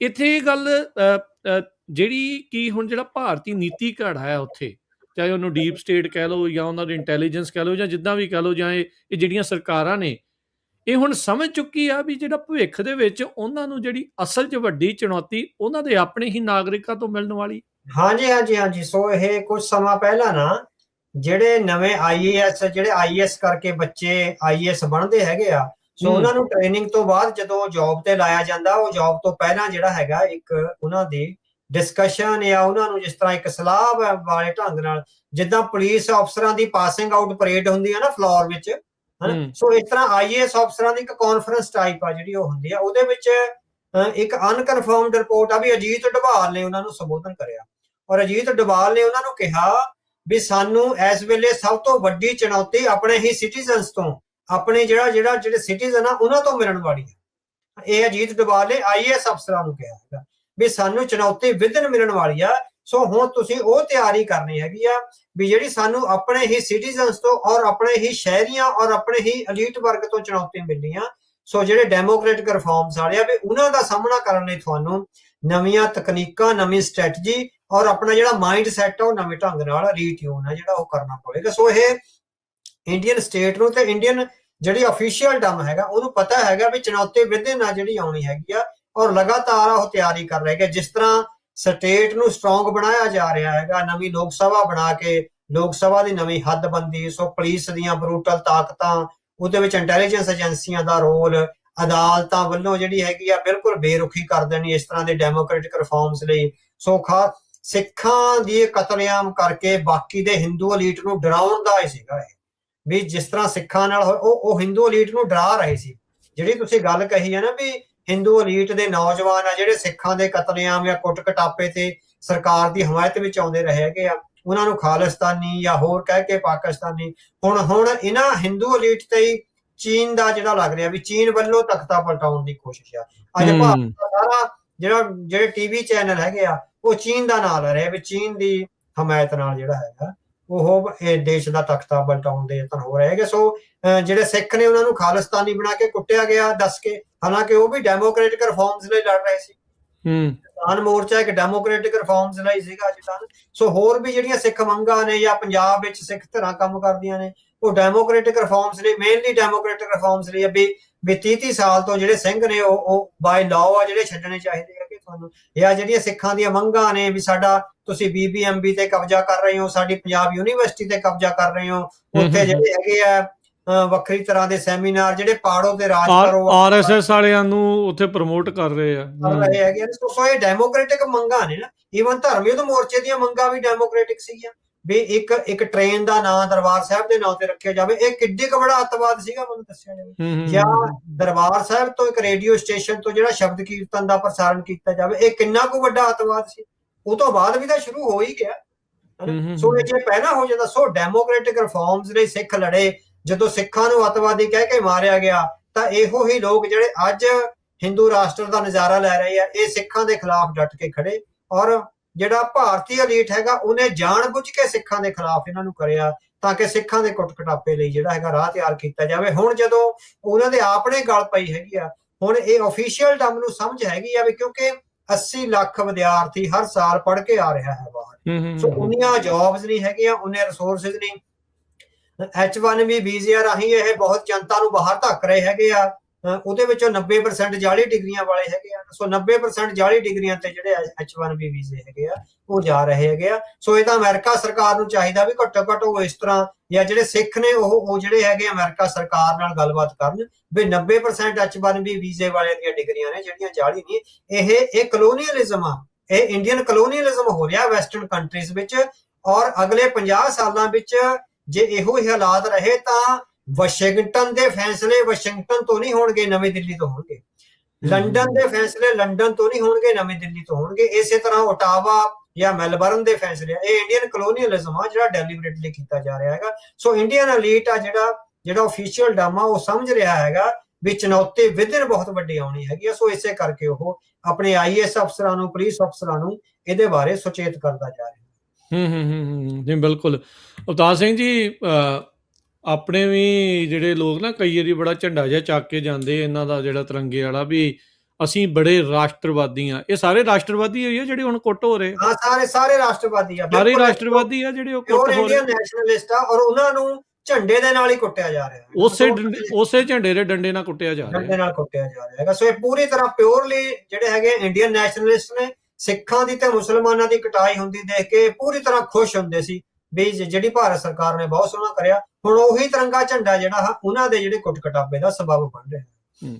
ਕੀ ਇੱਥੋਂ ਆਪਾਂ ਇਹ ਕਹਿ ਸਕਦੇ ਹਾਂ ਵੀ ਜਿੱਦਾਂ ਹੁਣ 12 ਸਾਲ ਤੋਂ ਮੋਦੀ ਰਾਜ ਕਰ ਰਿਹਾ, ਤੇ ਜਿੱਦਾਂ ਤੁਸੀਂ ਕਿਹਾ ਵੀ ਇਹ ਜਿਹੜਾ ਰਾਮ ਰਾਜ ਪ੍ਰੋਜੈਕਟ ਕਰ ਰਹੇ ਆ ਵੀ ਉਹਦੀਆਂ ਝਲਕਾਂ ਹੁਣ ਆਪਣੇ ਸਾਹਮਣੇ ਆ, ਕੀ ਇਹ ਜਵਾਬਦੇਹੀ ਤੋਂ ਬਗੈਰ, ਅਕਾਊਂਟੇਬਿਲਟੀ ਤੋਂ ਬਗੈਰ ਹੀ ਕੰਮ ਕਰਨਾ ਚਾਹੁੰਦੇ? ਹਾਂਜੀ, ਬਿਲਕੁਲ। ਕੋਈ ਵੀ ਤਾਨਾਸ਼ਾਹ ਜਿਹੜਾ ਜਵਾਬਦੇਹ ਨਹੀਂ ਹੋਣਾ ਚਾਹੁੰਦਾ। 12 ਸਾਲਾਂ ਵਿੱਚ ਕੋਈ ਪ੍ਰੈਸ ਕਾਨਫਰੰਸ ਨਾ ਕੀਤੀ ਜਾਣੀ, ਔਰ ਜਦੋਂ ਵੱਡੇ ਦੇਸ਼ਾਂ ਵਿੱਚ ਪੁੱਛਿਆ ਜਾਂਦਾ ਵੀ ਤੁਸੀਂ ਪ੍ਰੈਸ ਕਾਨਫਰੰਸ ਕਿਉਂ ਨਹੀਂ ਕਰਦੇ, ਤਾਂ ਪੱਤਰਕਾਰਾਂ ਨੂੰ ਇੱਕ ਤਰ੍ਹਾਂ ਨਾਲ ਇਨਡਾਇਰੈਕਟਲੀ ਧਮਕਾਇਆ ਜਾਂਦਾ ਹਨ। ਸੋ ਇਹ ਜਵਾਬਦੇਹੀ ਤੋਂ ਰਹਿਤ ਹੈ ਜਿਹੜੀਆਂ ਸਰਕਾਰਾਂ ਕੋ, ਜਿਹੜੇ ਨਾਨ ਡੈਮੋਕ੍ਰੈਟਿਕ ਲੀਡਰ ਹੈਗੇ, ਨਾਨ ਡੈਮੋਕ੍ਰੈਟਿਕ ਸਰਕਾਰਾਂ ਨੇ, ਉਹ ਜਵਾਬਦੇਹੀ ਤੋਂ ਉੱਪਰ ਆਪਣੇ ਆਪ ਨੂੰ ਸਮਝਦੇ ਹਨ। ਸੋ ਇਹ ਜਵਾਬਦੇਹੀ ਤੋਂ ਰਹਿਤ ਹੈ। ਖਾਸ ਕਰਕੇ ਪੀਪਲਜ਼ ਰਿਪਰੈਜ਼ੈਂਟੇਸ਼ਨ ਨੂੰ ਜਿਹੜਾ ਖਤਮ ਕੀਤਾ ਜਾ ਰਿਹਾ, ਜਿਹੜਾ ਇੰਡੀਅਨ ਡੈਮੋਕ੍ਰੈਟਿਕ ਸਿਸਟਮ ਦਾ ਇੱਕ ਨਾਰਮ ਸੀ ਵੀ ਪੀਪਲਜ਼ ਰਿਪਰੈਜ਼ੈਂਟ, ਉਹ ਕਿਸੇ ਵੀ ਡੈਮੋਕ੍ਰੇਸੀ ਦਾ ਇੱਕ ਨਾਰਮ ਹੈਗਾ। ਸੋ ਸਾਰੀਆਂ ਜਿਹੜੀਆਂ ਲਿਬਰਲ ਡੈਮੋਕ੍ਰੇਸੀਜ਼ ਹੈਗੀਆਂ ਉਹ ਪੀਪਲਜ਼ ਰਿਪਰੈਜ਼ੈਂਟੇਸ਼ਨ ਨੂੰ ਤੇ ਸਿਟੀਜ਼ਨਸ ਰਾਈਟਸ ਨੂੰ ਜਿਹੜੀਆਂ ਹੈਗੀਆਂ ਹੱਕ ਦਿੰਦੀਆਂ। ਹੁਣ ਸਿਟੀਜ਼ਨ ਰਾਈਟਸ ਜਿਹੜਾ ਕਿਸਾਨਾਂ ਦਾ ਹੱਕ ਹੈ ਵੀ ਉਹ ਪ੍ਰਦਰਸ਼ਨ ਕਰ ਸਕਦੇ ਆ ਦਿੱਲੀ ਵਿੱਚ ਆ ਕੇ, ਪਰ ਜੋ ਕੁਝ ਹਰਿਆਣੇ ਵਿੱਚ ਬਾਰਡਰਾਂ ਤੇ ਕਿੱਲ ਠੋਕ ਕੇ, ਕੰਧਾਂ ਕਰਕੇ, ਜੋ ਕੁਝ ਸ਼ੰਭੂ ਬਾਰਡਰ ਤੇ ਕੀਤਾ ਗਿਆ, ਸੋ ਇਹ ਨਾਨ ਡੈਮੋਕ੍ਰੈਟਿਕ ਆ।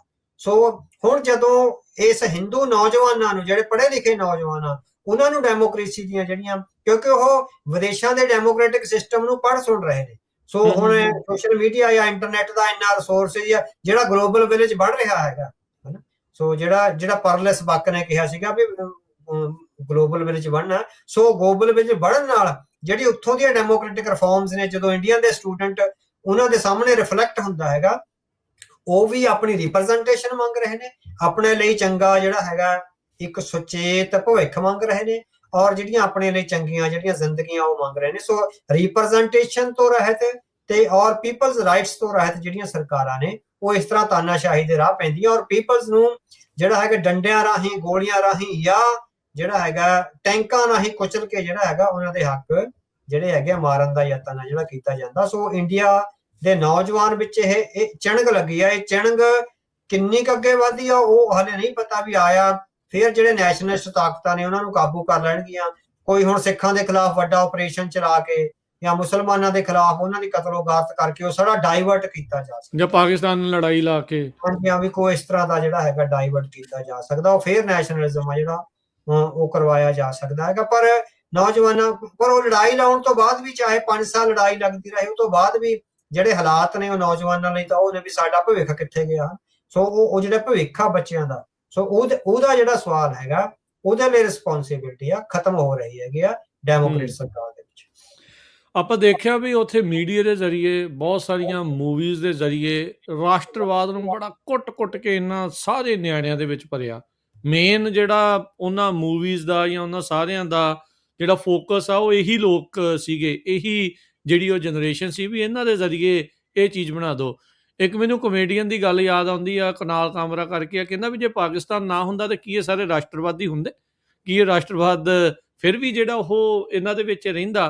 ਪਰ ਇਹ ਵੀ ਭਰਮ ਜਿਹੜਾ ਇਹਨਾਂ ਪ੍ਰੋਟੈਸਟਾਂ ਨੇ ਤੇ ਇਹਨਾਂ ਸਾਰੀਆਂ ਚੀਜ਼ਾਂ ਨੇ ਉਹ ਜਿਹੜਾ ਤੋੜਿਆ ਵੀ ਜਿਹੜਾ ਮੂਵੀਜ਼ ਜਾਂ ਮੀਡੀਆ ਦੇ ਜ਼ਰੀਏ ਜਿਹੜਾ ਇਹ ਰਾਸ਼ਟਰਵਾਦ ਕੁੱਟ-ਕੁੱਟ ਕੇ ਵੀ ਭਰਦੇ ਆ, ਉਹ ਸਿਰਫ ਇੱਕ ਉੱਤੋਂ ਦਿਖਾਉਣ ਵਾਲਾ ਹੀ ਹੁੰਦਾ ਆ, ਅੰਦਰੂਨੀ ਇਹ ਖੋਖਲਾ ਹੀ ਆ।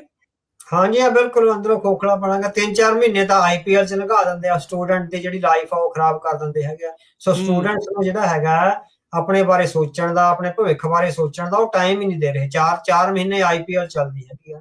ਸੋ ਉਹ ਤੋਂ ਬਾਅਦ 2-4 ਧੁਰੰਦਰ ਦੀਆਂ ਜਿਹੜੀਆਂ ਮੂਵੀਆਂ ਆ ਜਾਂਦੀਆਂ, ਕੁਛ ਕੰਗਣਾ ਰਣੌਤ ਦੀ ਮੂਵੀ ਆ ਜਾਂਦੀ ਹੈ, ਸਾਲ ਆ ਬੱਚਿਆਂ ਦਾ ਇਸ ਤਰ੍ਹਾਂ ਹੀ ਕੱਢ ਦਿੰਦੇ ਹੈਗੇ। ਸੋ ਉਹਨਾਂ ਨੂੰ ਜਿਹੜਾ ਉਲਝਾ ਕੇ ਰੱਖ ਰਹੇ ਹੈਗੇ। ਸੋ ਇਹ ਵਿਦਿਆਰਥੀਆਂ ਨੂੰ ਸਮਝਣ ਦੀ ਲੋੜ ਹੈਗੀ ਆ ਵੀ ਸਾਨੂੰ ਇਸ ਪ੍ਰੋਪੇਗੰਡੇ ਤਹਿਤ, ਬਾਕੀ ਸ਼ਾਮ ਨੂੰ TV ਚੈਨਲ ਜਿਹੜੀ ਨਫ਼ਰਤ ਜਗਾਉਂਦੇ ਹੈਗੇ ਆ, ਸੋ ਜਿਸ ਕਿਸਮ ਦੀ ਨਫ਼ਰਤ ਉਹ ਕਰਦੇ ਹੈਗੇ, ਸੋ ਮੈਨੂੰ ਨਹੀਂ ਪਤਾ ਵੀ ਉੱਥੋਂ ਦੇ ਲੋਕ ਇਹ ਦੇਖ ਕਿੱਦਾਂ ਲੈਂਦੇ ਹੈਗੇ। ਸੋ ਇੰਨੀ ਨਫ਼ਰਤ ਨੂੰ ਦੇਖਣਾ ਵੀ ਤੁਹਾਨੂੰ ਬਹੁਤ ਵੱਡਾ ਜਿਗਰਾ ਚਾਹੀਦਾ ਹੈਗਾ, ਤੁਸੀਂ ਬਹੁਤ ਕਰੂਅਲ ਚਾਹੀਦੇ ਆ, ਤੁਹਾਡੇ ਅੰਦਰ ਜਿਹੜਾ ਹੈਗੀ ਔਰੰਗਜ਼ੇਬੀ ਰੂਹ ਚਾਹੀਦੀ ਆ, ਜੋ ਕੁਝ ਟੈਲੀਵਿਜ਼ਨ ਚੈਨਲ ਤੇ ਬੋਲਿਆ ਜਾ ਰਿਹਾ ਉਹਨੂੰ ਸੁਣਨ ਲਈ। ਸੋ ਅਸੀਂ ਤਾਂ ਜਿਸ ਤਰ੍ਹਾਂ ਆਪਾਂ ਸੈਂਸਿਟਿਵ ਆਦਮੀ ਹੈਗੇ, ਆਪਾਂ ਤਾਂ 5-4 ਮਿੰਟ ਵੀ ਉਹ ਨਹੀਂ ਦੇਖ ਸਕਦੇ ਨਾ। ਸੋ ਉਨੀ ਜ਼ਿਆਦਾ ਕਰੂਅਲਟੀ ਨੂੰ ਸੁਣਨ ਲਈ ਵੀ ਤੁਹਾਡੇ ਅੰਦਰ ਉਹ ਤੋਂ ਡਬਲ ਕਰੂਅਲਟੀ ਚਾਹੀਦੀ ਆ, ਉਹਨੂੰ ਅਬਜ਼ੌਰਬ ਕਰਨ ਲਈ। ਸੋ ਇੰਨੀ ਨਫ਼ਰਤ ਨੂੰ, ਮਨੁੱਖਤਾ ਦੇ ਖਿਲਾਫ ਨਫ਼ਰਤ ਨੂੰ, ਸੋ ਇਹ ਸਾਰਾ ਕੁਝ ਹੈ ਜਿਹੜਾ ਪ੍ਰੋਪੇਗੰਡੇ ਰਾਹੀਂ ਜਿਹੜਾ ਹੈਗਾ ਇੱਕ ਝੂਠਾ ਨੈਸ਼ਨਲਿਜ਼ਮ। ਪਰ ਹੁਣ ਉਸ ਨੈਸ਼ਨਲਿਜ਼ਮ ਨਾਲ ਜਦੋਂ ਟਕਰਾਇਆ ਜਾ ਰਿਹਾ ਹੈ, ਸੋ ਉਹਦੀ ਜਿਹੜੀ ਰਿਐਲਿਟੀ ਆ ਵੀ ਉਹ ਕਿਸ ਤਰ੍ਹਾਂ ਫਿਰ ਡਾਂਗਾ ਬਣਾਉਂਦਾ ਹੈ ਛੋਟੀਆਂ ਬੱਚੀਆਂ ਤੇ, ਉਹ ਨੈਸ਼ਨਲਿਜ਼ਮ ਉਹ ਜਿਹੜਾ ਹੈਗਾ ਲਗਾਤਾਰ ਅਨਫੋਲਡ ਹੋ ਰਿਹਾ। ਆਪਾਂ ਕੁਝ ਮਹੀਨੇ ਪਹਿਲਾਂ ਅਵਤਾਰ ਸਿੰਘ ਜੀ ਗੱਲ ਕੀਤੀ ਸੀ ਵੀ ਜਿਹੜਾ ਇੰਡੀਆ ਦਾ ਐਜੂਕੇਸ਼ਨ ਸਿਸਟਮ ਆ ਉਹ ਬੇਸਿਕਲੀ ਨਿਆਣਿਆਂ ਨੂੰ ਫੇਲੀਅਰ ਦੇ ਲਈ ਸੈਟਅਪ ਕਰ ਰਿਹਾ, ਨਾ ਉਹਨਾਂ ਨੂੰ ਕ੍ਰੀਏਟਿਵ ਬਣਾ ਰਿਹਾ, ਨਾ ਉਹਨਾਂ ਨੂੰ ਇੰਟੈਲੈਕਟ ਬਣਾ ਰਿਹਾ। ਉਹ ਸਾਰਾ ਕੁਝ ਸਾਹਮਣੇ ਆ। ਡੇਵਿਡ ਲੈਨਰੀ ਦੀ ਤੁਸੀਂ ਜ਼ਿਕਰ ਕਰਕੇ ਜਿਹੜਾ ਉਹ ਦੱਸਿਆ ਸੀ ਕੁਝ ਸਮਾਂ ਪਹਿਲਾਂ ਵੀ ਜਿਹੜਾ ਭਾਰਤ ਦੀ ਵਿਦਿਅਕ ਪ੍ਰਬੰਧ ਕੰਟਰੋਲ ਆ, ਅਭੀ ਇਹ ਜਿਹੜਾ ਵਿਦਿਅਕ ਪ੍ਰਬੰਧ ਆ ਸਿਰਫ ਕੰਟਰੋਲ ਕਰਨ ਦੇ ਵਾਲਾ ਹੀ ਹੈਗਾ ਆ। ਕੀ ਇਹ ਜਿਹੜਾ ਵਿਦਿਆਰਥੀ ਪ੍ਰਦਰਸ਼ਨ ਆ ਉਹ ਤੋਂ ਬਾਗੀ ਹੋਏ ਲੋਕਾਂ ਦਾ ਹੈ? ਹਾਂਜੀ। ਸੋ ਕਿਉਂਕਿ ਉਹ ਲਗਾਤਾਰ ਕੋਸ਼ਿਸ਼ ਕਰ ਰਹੇ ਆ। ਡੇਵਿਡ ਲੈਮੀ ਦੀ ਕਿਤਾਬ ਦਾ ਆਪਾਂ ਜ਼ਿਕਰ ਕਰਿਆ ਸੀ, ਜਿਹੜਾ ਭਾਰਤ ਦਾ ਐਜੂਕੇਸ਼ਨ ਸਿਸਟਮ ਆ ਉਹ ਓਪਨ ਐਜੂਕੇਸ਼ਨ ਸਿਸਟਮ ਨਹੀਂ, ਉਹ ਕਲੋਜ਼ਡ ਐਜੂਕੇਸ਼ਨ ਸਿਸਟਮ ਆ। ਉਹ ਤੁਹਾਨੂੰ ਰੀਅਲ ਐਜੂਕੇਸ਼ਨ ਨਹੀਂ ਦੇ ਰਿਹਾ, ਤੁਹਾਡੇ ਮਾਈਂਡ ਨੂੰ ਕੰਟਰੋਲ ਕਰਨ ਵਾਲੀ ਐਜੂਕੇਸ਼ਨ ਦੇ ਰਿਹਾ। ਸੋ ਉਹਦੇ ਚੋਂ ਇਹ ਵੀ ਉਹ ਲਿਬਰਲ ਡੈਮੋਕ੍ਰੇਟ, ਜੋ ਕੁਛ ਵਿਦੇਸ਼ਾਂ ਦੀ ਯੂਨੀਵਰਸਿਟੀਆਂ ਜਾਂ ਜਿਹੜੀਆਂ ਲਿਬਰਲ ਡੈਮੋਕ੍ਰੇਸੀਜ਼ ਵੈਸਟ ਦੀਆਂ ਯੂਨੀਵਰਸਿਟੀਆਂ ਵਿੱਚ ਜਾਂ ਸਕੂਲਾਂ ਕਾਲਜਾਂ ਵਿੱਚ ਪੜ੍ਹਾਇਆ ਜਾਂਦਾ, ਉਹ ਇਹਨਾਂ ਵਿੱਚ ਪੜ੍ਹੇ ਹੋਏ ਬੱਚੇ ਤਾਂ ਹੀ ਐਡੇ ਵੱਡੇ ਖੁਜਾਰਥੀ ਤੇ ਬਿਜ਼ਨਸਮੈਨ ਬਣ ਕੇ ਆਉਂਦੇ ਆ, ਕਿਉਂਕਿ ਬਹੁਤ ਓਪਨ ਐਜੂਕੇਸ਼ਨ ਆ। ਜਿਹੜੀ ਐਜੂਕੇਸ਼ਨ ਓਪਨ ਆ ਜਾਂ ਆਜ਼ਾਦ ਹੈ, ਉਹ ਫਿਰ ਸਟੂਡੈਂਟ ਨੂੰ ਆਪਣੇ ਰਾਈਟਸ ਲਈ ਵੀ ਤਿਆਰ ਕਰਦੀ ਹੈ।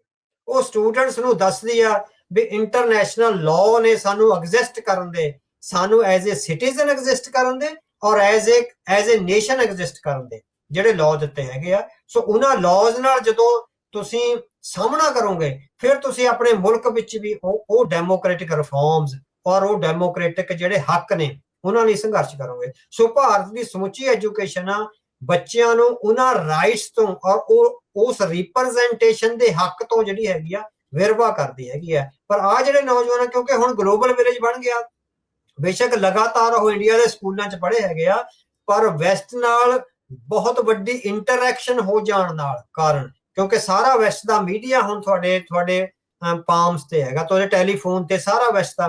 ਤੁਸੀਂ ਵਾਸ਼ਿੰਗਟਨ ਪੋਸਟ ਨੂੰ ਜਿਹੜਾ ਹੈਗਾ ਸਬਸਕ੍ਰਾਈਬ ਕਰ ਸਕਦੇ ਆ, ਨਿਊਯਾਰਕ ਟਾਈਮਸ ਨੂੰ ਸਬਸਕ੍ਰਾਈਬ ਕਰ ਸਕਦੇ ਆ, ਸੰਡੇ ਟਾਈਮਸ ਨੂੰ, ਗਾਰਡੀਅਨ ਦਾ ਫ੍ਰੀ ਆਫ ਕਾਸਟ ਹੀ ਜਿਹੜਾ ਹੈਗਾ ਆਈ ਜਾਂਦਾ। ਸੋ ਇਹ ਜਿਹੜੇ ਲਿਬਰਲ ਵਿਚਾਰ ਨੇ ਜਿਹੜੇ ਚੈਲੰਜ ਕਰਦੇ ਆ ਸਟੇਟਸ ਕੋ ਨੂੰ, ਉਹ ਵੈਸਟ ਵਿੱਚ ਆਉਂਦੇ ਹੈਗੇ ਆ। ਸੋ ਇੰਡੀਅਨ ਐਜੂਕੇਸ਼ਨ ਸਿਸਟਮ ਇਹ ਹੈਗਾ ਵੀ ਸਟੇਟਸ ਕੋ ਨੂੰ ਚੈਲੰਜ ਕਰਨ ਵਾਲੀ ਬਿਰਤੀ ਹੈ ਜਿਹੜੀ ਨਾ ਪੈਦਾ ਹੋਵੇ।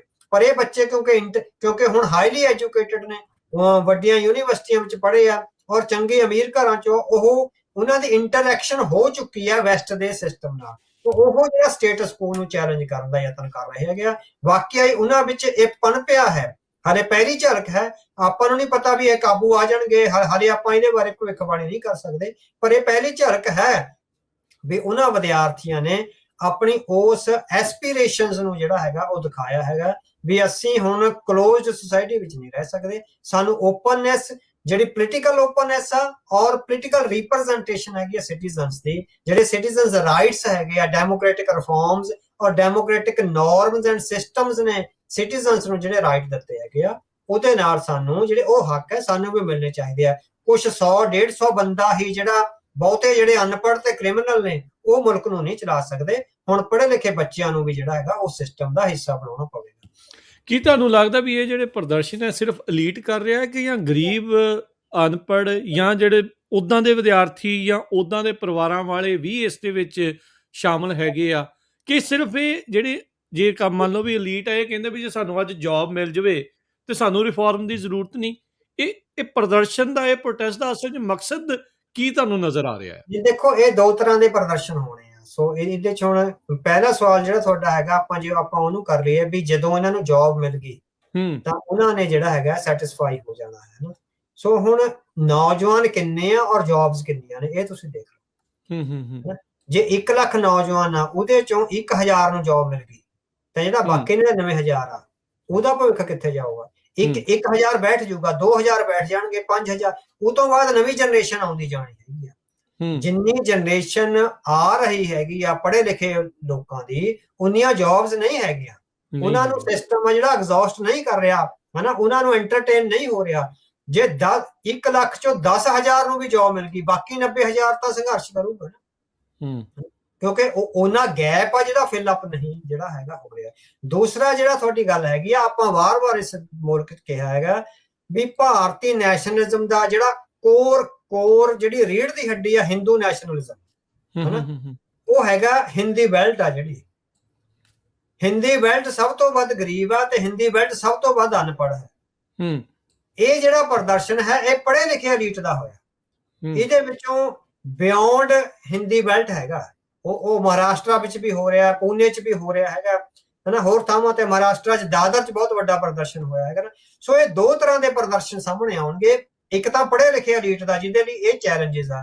ਜਿਹੜਾ ਗਰੀਬ ਔਰ ਅਨਪੜ੍ਹ ਹੈਗਾ, ਜਦੋਂ ਉਹਦੀ ਰੋਟੀ ਔਰ ਭੁੱਖਮਰੀ ਇੰਨੀ ਜ਼ਿਆਦਾ ਵੱਧ ਜਾਣੀ ਹੈਗੀ ਆ, ਭੁੱਖਮਰੀ ਦੀਆਂ, ਉਹਦਾ ਇੱਕ ਵੱਖਰਾ ਅੰਦੋਲਨ ਸ਼ੁਰੂ ਹਨਾ। ਸੋ ਹਾਲਾਂਕਿ ਸਰਕਾਰਾਂ ਜਿਹੜੀਆਂ ਇੰਟੈਲੀਜੈਂਟ ਸਰਕਾਰਾਂ ਹੁੰਦੀਆਂ ਉਹ ਆਪਣੀ ਰੀੜ੍ਹ ਦੀ ਹੱਡੀ ਨੂੰ ਜਿਹੜੀ ਹੈਗੀ ਆ ਪ੍ਰੋਸਪਰਸ ਰੱਖਦੀਆਂ।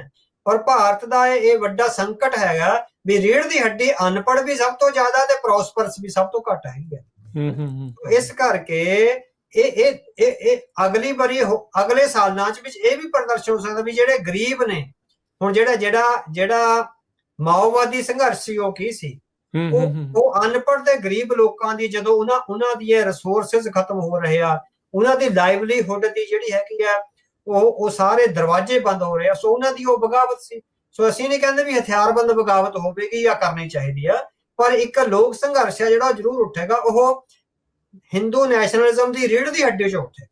ਜਿਹੜੀਆਂ ਆਹ ਹਿੰਦੀ ਬੈਲਟ ਆ, ਬਿਹਾਰ, ਉੱਤਰ ਪ੍ਰਦੇਸ਼, ਰਾਜਸਥਾਨ, ਗੁਜਰਾਤ, ਮੱਧ ਪ੍ਰਦੇਸ਼ ਤੇ ਮਹਾਰਾਸ਼ਟਰ, ਇਹ ਰੀੜ੍ਹ ਦੀ ਹੱਡੀ ਹੈਗੀ ਆ ਹਨਾ। ਇਹ ਸਭ ਤੋਂ ਘੱਟ ਪ੍ਰੋਸਪਰਸ ਤੇ ਸਭ ਤੋਂ ਵੱਧ ਜਿਹੜੀ ਹੈਗੀ ਹੈ। ਸੋ ਇਹ ਦੋ ਤਰ੍ਹਾਂ ਦੇ ਪ੍ਰਦਰਸ਼ਨਾਂ ਦਾ ਜਿਹੜਾ ਪੈਰਲਲ ਸਿਸਟਮ ਚੱਲ ਸਕਦਾ। ਹਿੰਦੂ ਅਲੀਟ ਜਿਹੜਾ ਪੜ੍ਹਿਆ ਲਿਖਿਆ ਮਿਡਲ ਕਲਾਸ ਆ, ਜਿਹੜੀ ਗਰੀਬ ਕਲਾਸ ਆ ਨਾ, ਬਿਲੋ ਪਾਵਰਟੀ ਲਾਈਨ, ਉਹਦਾ ਵੀ ਜਿਹੜਾ ਸੰਘਰਸ਼ ਹੈ ਸਾਹਮਣੇ ਆ ਸਕਦਾ ਹੈ। ਜੀ ਬਿਲਕੁਲ। ਟਿਕਿੰਗ ਟਾਈਮ ਬੰਬ ਜਿੱਦਾਂ ਅਕਸਰ ਇੱਕ ਸ਼ਬਦ ਵਰਤਿਆ ਜਾਂਦਾ ਵੀ ਇਹ ਚੀਜ਼ ਜਿਹੜੀ ਉਹ ਹੈਗੀ ਆ। ਜਿਸ ਤਰੀਕੇ ਦੇ ਨਾਲ ਅਵਤਾਰ ਸਿੰਘ ਜੀ, ਹੁਣ ਜਿਹੜਾ ਇੰਟਰਨੈਸ਼ਨਲ ਮੀਡੀਆ ਵੀ ਇਸ ਪੂਰੇ ਪ੍ਰੋਟੈਸਟ ਦੀ ਸਾਰ ਲੈ ਰਿਹਾ ਆ, ਇਹਦੇ ਵਿੱਚ ਮੈਂ ਇਹ ਪੁੱਛਣਾ ਚਾਹੁੰਦਾ ਵੀ ਇਹ ਜਿਹੜੀ ਕਾਕਰੋਚ ਜਨਤਾ ਪਾਰਟੀ ਆ, ਇਹਦਾ ਕੋਈ ਅਸਲ 'ਚ ਇਹਦਾ ਕੋਈ ਰੋਲ ਹੈਗਾ ਆ? ਕੀ ਕੌਣ ਇਸ ਨੂੰ ਆਪਰੇਟ ਕਰ ਰਿਹਾ ਤੇ ਇਹਦਾ ਅਸਲ 'ਚ ਮਨਸ਼ਾ ਕੀ ਆ? ਇਹਦਾ ਕੋਈ ਕਨਸੈਪਟ ਕਿਵੇਂ ਕੋਈ ਤੁਹਾਨੂੰ ਅੱਗੇ ਕੁਝ ਨਜ਼ਰ ਆਉਂਦਾ ਹੈ ਵੀ ਜਿਹੜੀ CJP ਆ ਕੁਝ ਬਣ ਸਕਦੀ ਹੈ ਜਾਂ ਕੁਝ ਇਹਦਾ ਹੋ ਸਕਦਾ ਹੈ? ਨਹੀਂ, ਉਹਦਾ ਜਥੇਬੰਦਕ ਢਾਂਚਾ ਤਾਂ ਕੋਈ ਵੀ ਨਜ਼ਰ ਨਹੀਂ ਆ ਰਿਹਾ। ਤੋਂ ਬਹੁਤਾ ਤਾਂ ਇਹ ਵੀ ਆ ਰਿਹਾ ਹੈਗਾ ਵੀ ਇੰਡੀਅਨ ਇੰਟੈਲੀਜੈਂਸ ਨੇ ਜਿਹੜਾ ਹੈਗਾ ਇਹਨੂੰ ਵਰਤਮਾਨ ਰਜੀਮ ਨੂੰ ਰਿਪਲੇਸ ਕਰਨ ਲਈ ਜਿਹੜਾ ਇਹ ਲਿਆਂਦਾ ਹੈਗਾ। ਸੋ ਇਹਦੇ ਵਿੱਚ ਆਪਾਂ ਇਹ ਦਾਅਵਾ ਨਹੀਂ ਕਰ ਸਕਦੇ, ਪਰ ਇਹ ਦੋ ਤਰ੍ਹਾਂ ਦੇ ਜਿਹੜਾ ਸਿਸਟਮ ਹੈ ਚੱਲਦਾ। ਇੱਕ ਤਾਂ ਹੁੰਦਾ ਵੀ ਇੰਟੈਲੀਜੈਂਸ ਆਪ ਹੀ ਸਾਰਾ ਕੁਝ ਪ੍ਰੋਪੇਗੇਟ ਕਰਦੀ ਹੈ, ਉਹ ਸਾਰਾ ਕੁਝ ਡਿਫਾਈਨ ਕਰਕੇ ਆਰਗੇਨਾਈਜ਼ ਕਰਕੇ ਆਪ ਹੀ ਲੀਡਰ ਜਿਹੜਾ ਹੈਗਾ ਪ੍ਰਮੋਟ ਕਰ ਰਹੀ, ਜਿੱਦਾਂ ਕੇਜਰੀਵਾਲ ਕੀਤਾ ਗਿਆ ਸੀ। ਕੇਜਰੀਵਾਲ ਜਿਹੜਾ ਹੈਗਾ ਇੱਕ ਤਰ੍ਹਾਂ ਨਾਲ ਪ੍ਰਮੋਟਰ ਸੀ। ਦੂਜੇ ਪਾਸੇ ਇਹ ਹੁੰਦਾ ਹੈਗਾ ਵੀ ਜਿਹੜਾ ਪੜ੍ਹਿਆ ਲਿਖਿਆ ਨੌਜਵਾਨ ਜਾਂ ਲੀਡ ਹੈਗਾ ਉਹ ਆਪ ਹੀ ਕਿਸੇ ਢੰਗ ਨਾਲ ਸੰਘਰਸ਼ ਵਿੱਚ ਆ ਜਾਂਦਾ, ਬਾਅਦ ਚੋਂ ਇੰਟੈਲੀਜੈਂਸ ਆ ਜਿਹੜੀ ਉਹਨੂੰ ਅਪਣਾ ਲੈਂਦੀ ਹੈਗੀ। ਸੋ ਜਿਹੜਾ ਭਾਰਤ ਦੇ ਆਫੀਸ਼ੀਅਲਸ ਨਾ, ਜਿਹੜੇ ਨੀਤੀ ਘਾੜੇ ਹੈਗੇ ਆ, ਉਹਨਾਂ ਵਿੱਚ ਇੱਕ ਕਾਫੀ ਵੱਡਾ ਹਿੱਸਾ ਉਹ ਹੈ ਜੋ ਐਂਟੀ BJP ਹੈ ਤੇ ਐਂਟੀ RSS।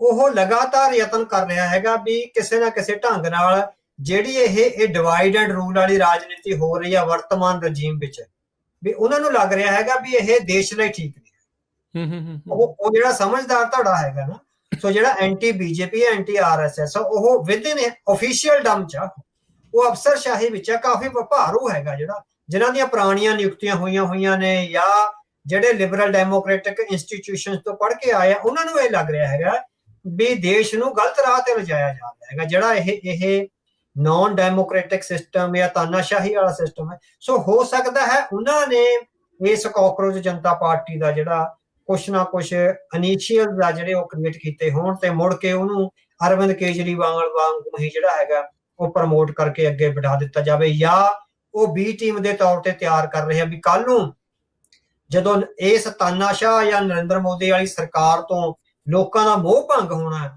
ਉਸ ਮੋਹ ਭੰਗ ਨੇ ਜਿਹੜਾ ਖਿਲਾਫ ਪੈਦਾ ਕਰਨਾ ਪੋਲੀਟੀਕਲੀ, ਉਹ ਖਿਲਾਫ ਤੇ ਫਿਰ ਮੁਲਕ ਨੂੰ ਤੋੜਨ ਵਾਲਾ ਜਾਂ ਬਲਕਨਾਈਜੇਸ਼ਨ ਵੱਲ ਨਾ ਵੱਧ ਜਾਵੇ, ਉਹਦੇ ਪਹਿਲਾਂ ਹੀ ਜਿਹੜਾ ਹੈਗਾ ਇੱਕ ਗਰੁੱਪ ਤਿਆਰ ਕਰਕੇ ਜਿਹੜਾ ਹੈਗਾ ਪ੍ਰਮੋਟ ਕਰਕੇ ਵੀ ਆ ਪੜ੍ਹੇ ਲਿਖੇ ਨੌਜਵਾਨ ਯੰਗ ਤੁਹਾਡੇ ਸਾਹਮਣੇ, ਉਹ ਪਿੱਛੋਂ ਆ ਜਿਹੜੀ ਉਹ ਸਾਰਾ ਅਲੀਟ ਆ ਉਹ ਚਲਾਵੇਗਾ। ਸੋ ਇੰਡੀਅਨ ਨੈਸ਼ਨਲਿਜ਼ਮ ਜਾਂ ਹਿੰਦੂ ਨੈਸ਼ਨਲਿਜ਼ਮ ਦਾ ਜਿਹੜਾ ਪਰਦਾ ਪਾ ਕੇ ਉਹਨਾਂ ਨੂੰ ਇਹ ਦੋਵੇਂ ਤਾਂ ਸੰਭਾਵਨਾਵਾਂ ਨੇ ਵੀ ਹਾਲ ਦੀ ਘੜੀ ਵੀ ਉਹ ਆਪਣੇ ਤੌਰ ਤੇ ਰੋਜ਼ ਆਰਗੇਨਾਈਜ਼ ਹੋਇਆ ਉਹਨੂੰ ਅਪਣਾ ਲਵੇਗੀ ਇੰਟੈਲੀਜੈਂਸ, ਜਾਂ ਸਾਰਾ ਕੁਝ ਲਿਆਂਦਾ ਹੀ ਇੰਟੈਲੀਜੈਂਸ ਨਹੀਂ ਹੈਗਾ ਤੇ ਹੌਲੀ ਹੌਲੀ ਆ ਜਿਹੜਾ ਉਹ ਅਨਫੋਲਡ ਕਰਨਗੇ।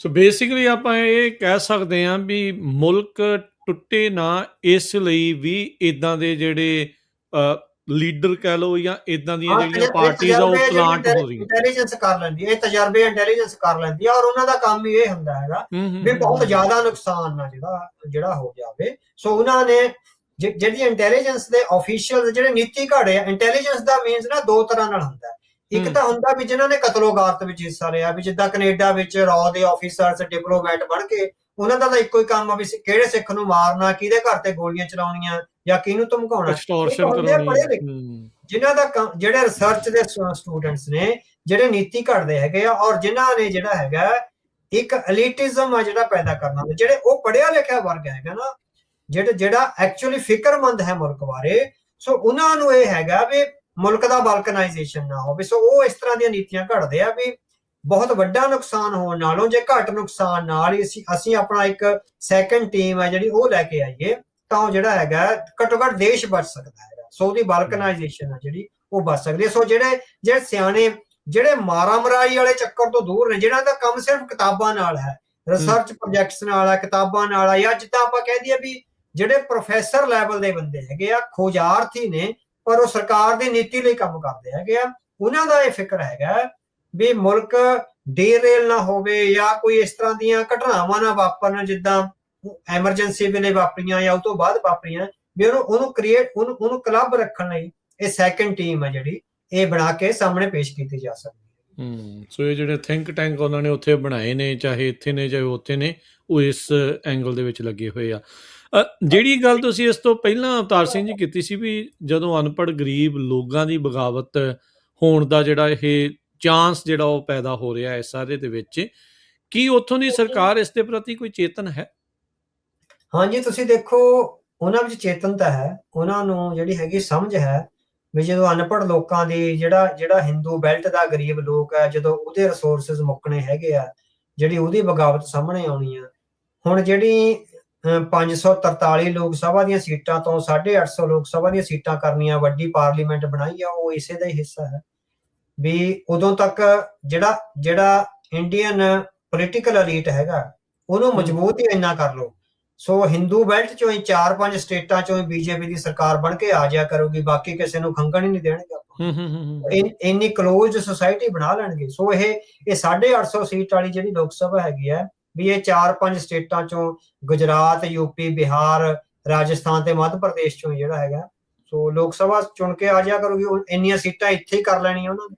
ਸੋ ਉਹ ਪ੍ਰਬੰਧ ਕਰ ਰਹੇ ਹੈਗੇ, ਸੋ ਉਹ ਇੰਟੈਲੀਜੈਂਟ ਹੈ ਇਸ ਗੱਲ ਨੂੰ। ਸੋ ਉਹਨਾਂ ਨੂੰ ਜਿੱਥੇ ਪੜ੍ਹੇ ਲਿਖੇ ਸਿਟੀਜ਼ੈਂਟਰੀ ਦੀ ਬਗਾਵਤ ਦੀ ਜਿਹੜੀ ਹੈਗੀ ਆ ਉਹ ਸਮਝ ਹੈਗੀ ਆ, ਉਹਨਾਂ ਨੂੰ ਇਹ ਵੀ ਪਤਾ ਹੈਗਾ ਵੀ ਜਿਹੜਾ ਅਨਪੜ੍ਹ ਆ ਜਦੋਂ ਇਹਦੇ ਸਾਹਮਣੇ ਜ਼ਿੰਦਗੀ ਔਰ ਮੌਤ ਦੇ ਜਿਹੜੇ ਸਵਾਲ ਆਉਣੇ ਹੈਗੇ, ਉਹ ਤੁਸੀਂ ਦੇਖੋ ਇਰਾਨ ਦੀ ਜੰਗ ਲੱਗੀ ਹੈਗੀ ਆ, ਗੈਸ ਦੇ ਸਿਲੰਡਰਾਂ ਪਿੱਛੇ ਇੱਕ ਦੂਜੇ ਦਾ ਸਿਰ ਪਾੜਨ ਨੂੰ ਆਏ ਆ।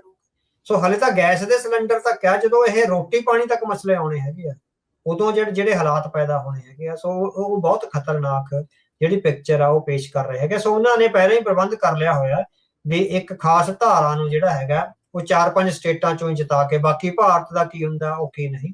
ਸੋ ਜਿਹੜਾ ਪੋਲੀਟੀਕਲ ਐਲੀਟ ਆ ਉਹ 4-5 ਸਟੇਟਾਂ ਚੋਂ ਜਿੱਤ ਕੇ ਹੀ ਆਪਣਾ ਕਬਜ਼ਾ ਜਮਾਈ ਰੱਖੇ, ਤੇ ਬਾਕੀ ਜਿਹੜਾ ਹੈਗਾ ਤਿਆਨਨਮਨ ਸਕੁਅਰ ਜਾਂ ਹੋਰ ਜੋ ਇਸ ਤਰ੍ਹਾਂ ਜੰਤਰ ਮੰਤਰ ਤੇ ਹੋਇਆ, ਇਸ ਕਿਸਮ ਦੇ ਘਟਨਾਕ੍ਰਮ ਰਾਹੀਂ ਉਹ ਟੈਕਲ ਕਰ ਸਕਦੇ ਹੈਗੇ। ਜੀ ਜਿਹੜੇ ਵਿਦਿਆਰਥੀਆਂ ਦੇ ਵਿੱਚ ਜਿਹੜੇ ਹੁਣ ਪ੍ਰਦਰਸ਼ਨ ਹੋ ਰਹੇ ਆ, ਇਹ ਜਿਹੜੇ ਹੁਣ ਹਿੰਦੂ ਵਿਦਿਆਰਥੀ ਆ ਸਿੱਖਾਂ ਨੂੰ ਆਵਾਜ਼ਾਂ ਮਾਰ ਰਹੇ ਆ ਵੀ ਆ ਜਾਓ, ਇਹਦੇ ਕੀ ਅਰਥ ਨੇ? ਹਾਂਜੀ, ਉਹ ਇਹਦੇ ਜੇ ਤੁਸੀਂ ਡੂੰਘੇ ਅਰਥ ਕਰਨਾ, ਇੱਕ ਤਾਂ ਨਾ ਨਾਰਮਲ ਅਰਥ ਹੋ ਸਕਦੇ ਹੈਗੇ ਆ ਵੀ ਹਾਂ ਵੀ ਉਹਨਾਂ ਨੇ ਕਿਸਾਨ ਮੋਰਚਾ ਜਾਂ ਸਿੱਖਾਂ ਦੇ ਜਜ਼ਬੇ ਨੂੰ ਜਿਹੜਾ ਹੈਗਾ ਉਹਨਾਂ ਨੂੰ ਸਮਝ ਹੈਗੀ ਆ। ਸੋ ਪਰ ਮੈਨੂੰ ਤਾਂ ਉਸ ਹਿੰਦੂ ਕੌਮ ਦੀ ਜਿਹੜੀ ਮਾਨਸਿਕ ਜਿਹੜਾ ਡਰਾਕਲਪਣਾ ਉਹ ਸਾਹਮਣੇ ਆ ਰਿਹਾ ਹੈਗਾ ਵੀ ਇਹ ਵਾਕਈ ਇਹ 1000 ਸਾਲ ਇਸੇ ਕਰਕੇ ਗੁਲਾਮ ਰਹੇ ਹੈਗੇ ਆ ਵੀ ਉਹਨਾਂ ਵਿੱਚ ਲੜਨ ਦਾ ਮਾਦਾ ਹੀ ਹੈ ਨਹੀਂ, ਇਸ ਤਰ੍ਹਾਂ ਦਾ ਜਜ਼ਬਾ ਹੀ ਨਹੀਂ। ਹਾਂ, ਵੀ ਉਹ ਜਿਹੜੀ ਬਰੂਟੈਲਿਟੀ ਆ ਜਿਹੜੀਆਂ ਸਰਕਾਰਾਂ ਕਰਦੀਆਂ ਨੇ।